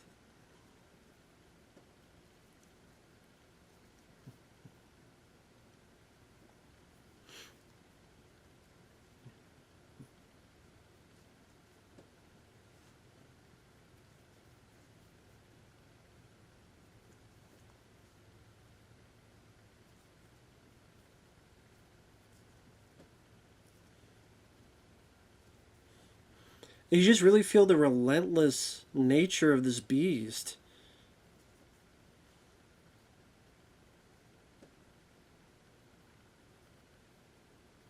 It's like, how? How are we going to...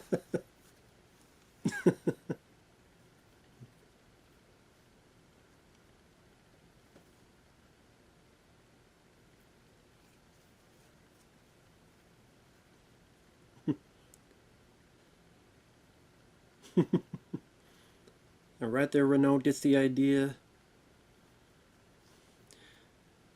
You need some glasses, motherfucker. 'Cause you're blind, bitch. Yeah, I'm away. Which that'll do it to you. Close your eyes, then have like someone put a light right in front of you. Ah. So, Brooklyn Bridge, yeah. And they kind of do their homage to the 70s Teen Con film when the beast dies, you hear the heartbeat, and the heartbeat slowing down until it stops. That seemed like almost a nod to the 70s Teen Con film.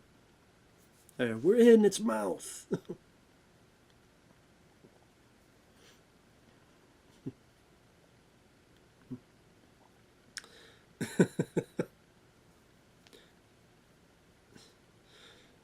I think it's the other. You're going the wrong way.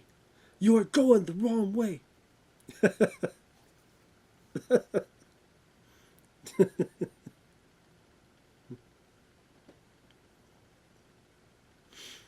And they did these nice little moments for Broderick to show, you know, give him little heroic moments like this here. A little bit of dentistry work. Shot to the system.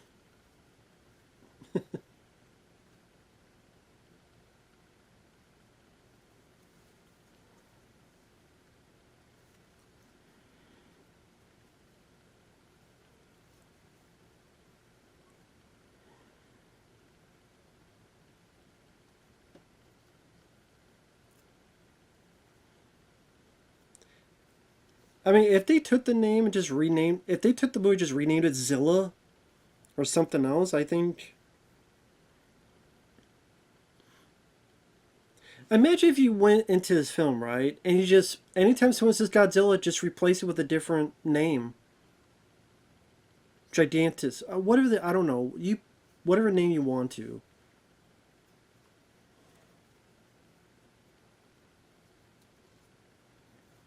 Just replace it. And there you go, solve those kind of issues.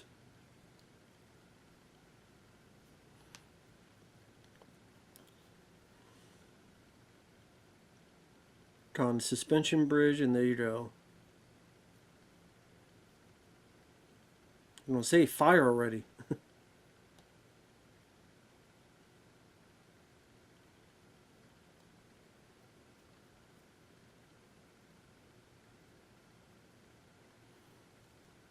About 6 good shots on him. Good stunt work too with the car. I don't know, his model. Some of his model work, and of course others is stunt work, stunt driving. Kudos to the team there, and all the driving before. Kudos to the stunt person driving around there.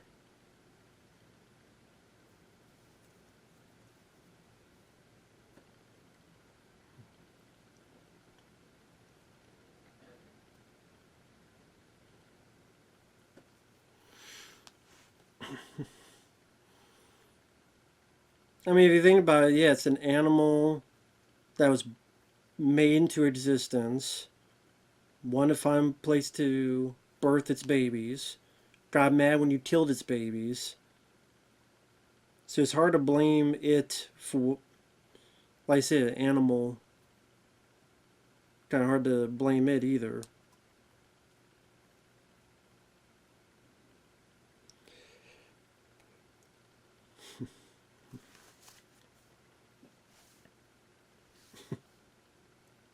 Nice little Esther with the tire flying about.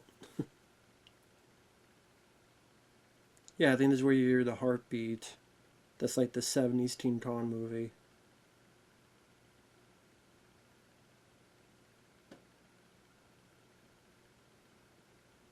Yeah, there's all the rain there.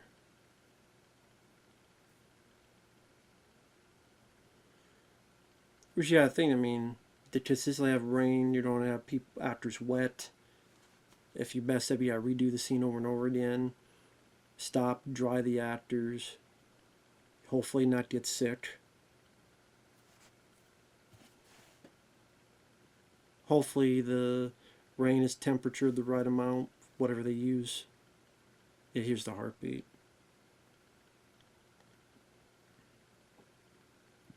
But a nice little choice there.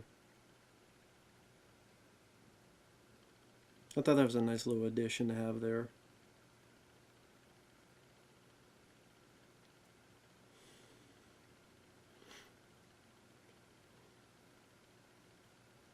Which would then fit into a sequel, because I read up that in the sequel, there would have been a point where the military was going to kill this Godzilla, but because thinks of Matthew Broderick's character as a parent, it'd be much more in favor of humanity and people. And it would have, by the end, I think, a kid of its own.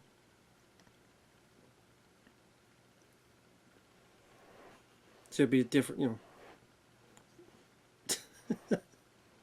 That's my husband, I'm gonna kill him.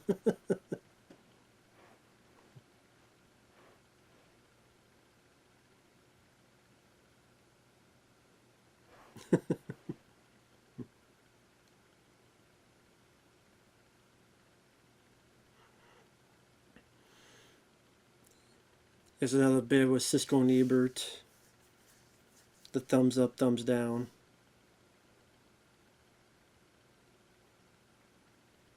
Thumbs down, there you go.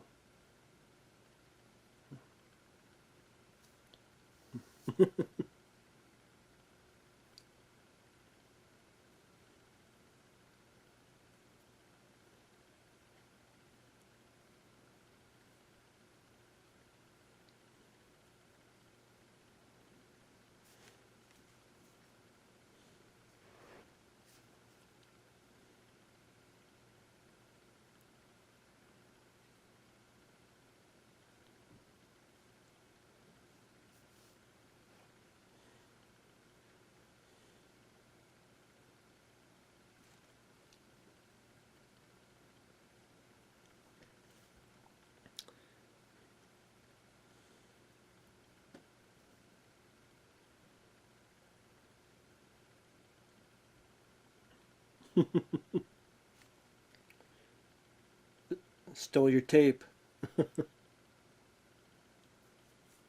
Nope. I think that tape went a bit somewhere else.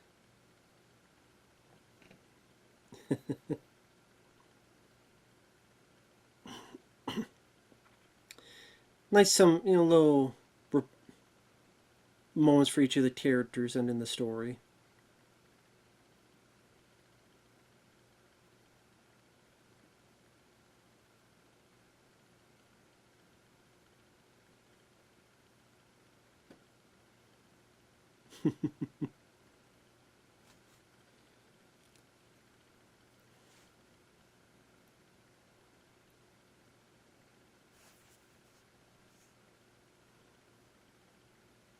Man of mystery.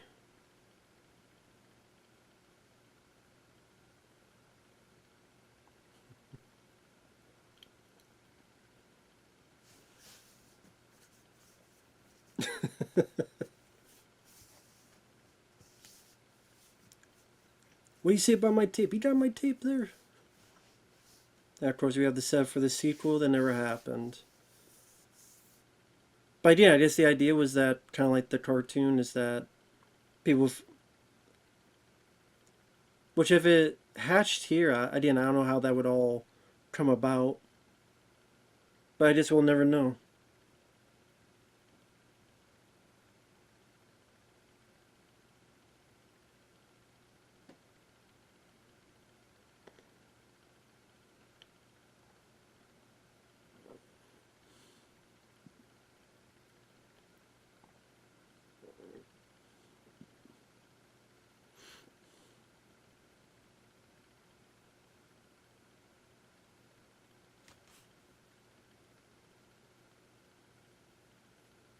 I do like this song quite a bit. I mean, the whole Puff Daddy thing, I don't know. Apparently, I mean, why else is he running from the law is what I'm wondering. Just sad, like, the more you know about Hollywood, and not just Hollywood, but just people in the movie, in the music industry, how much weirdos there are, man. It may just get to a point you can't enjoy any movie, because 80% of them are just weirdos. Crying out loud, but...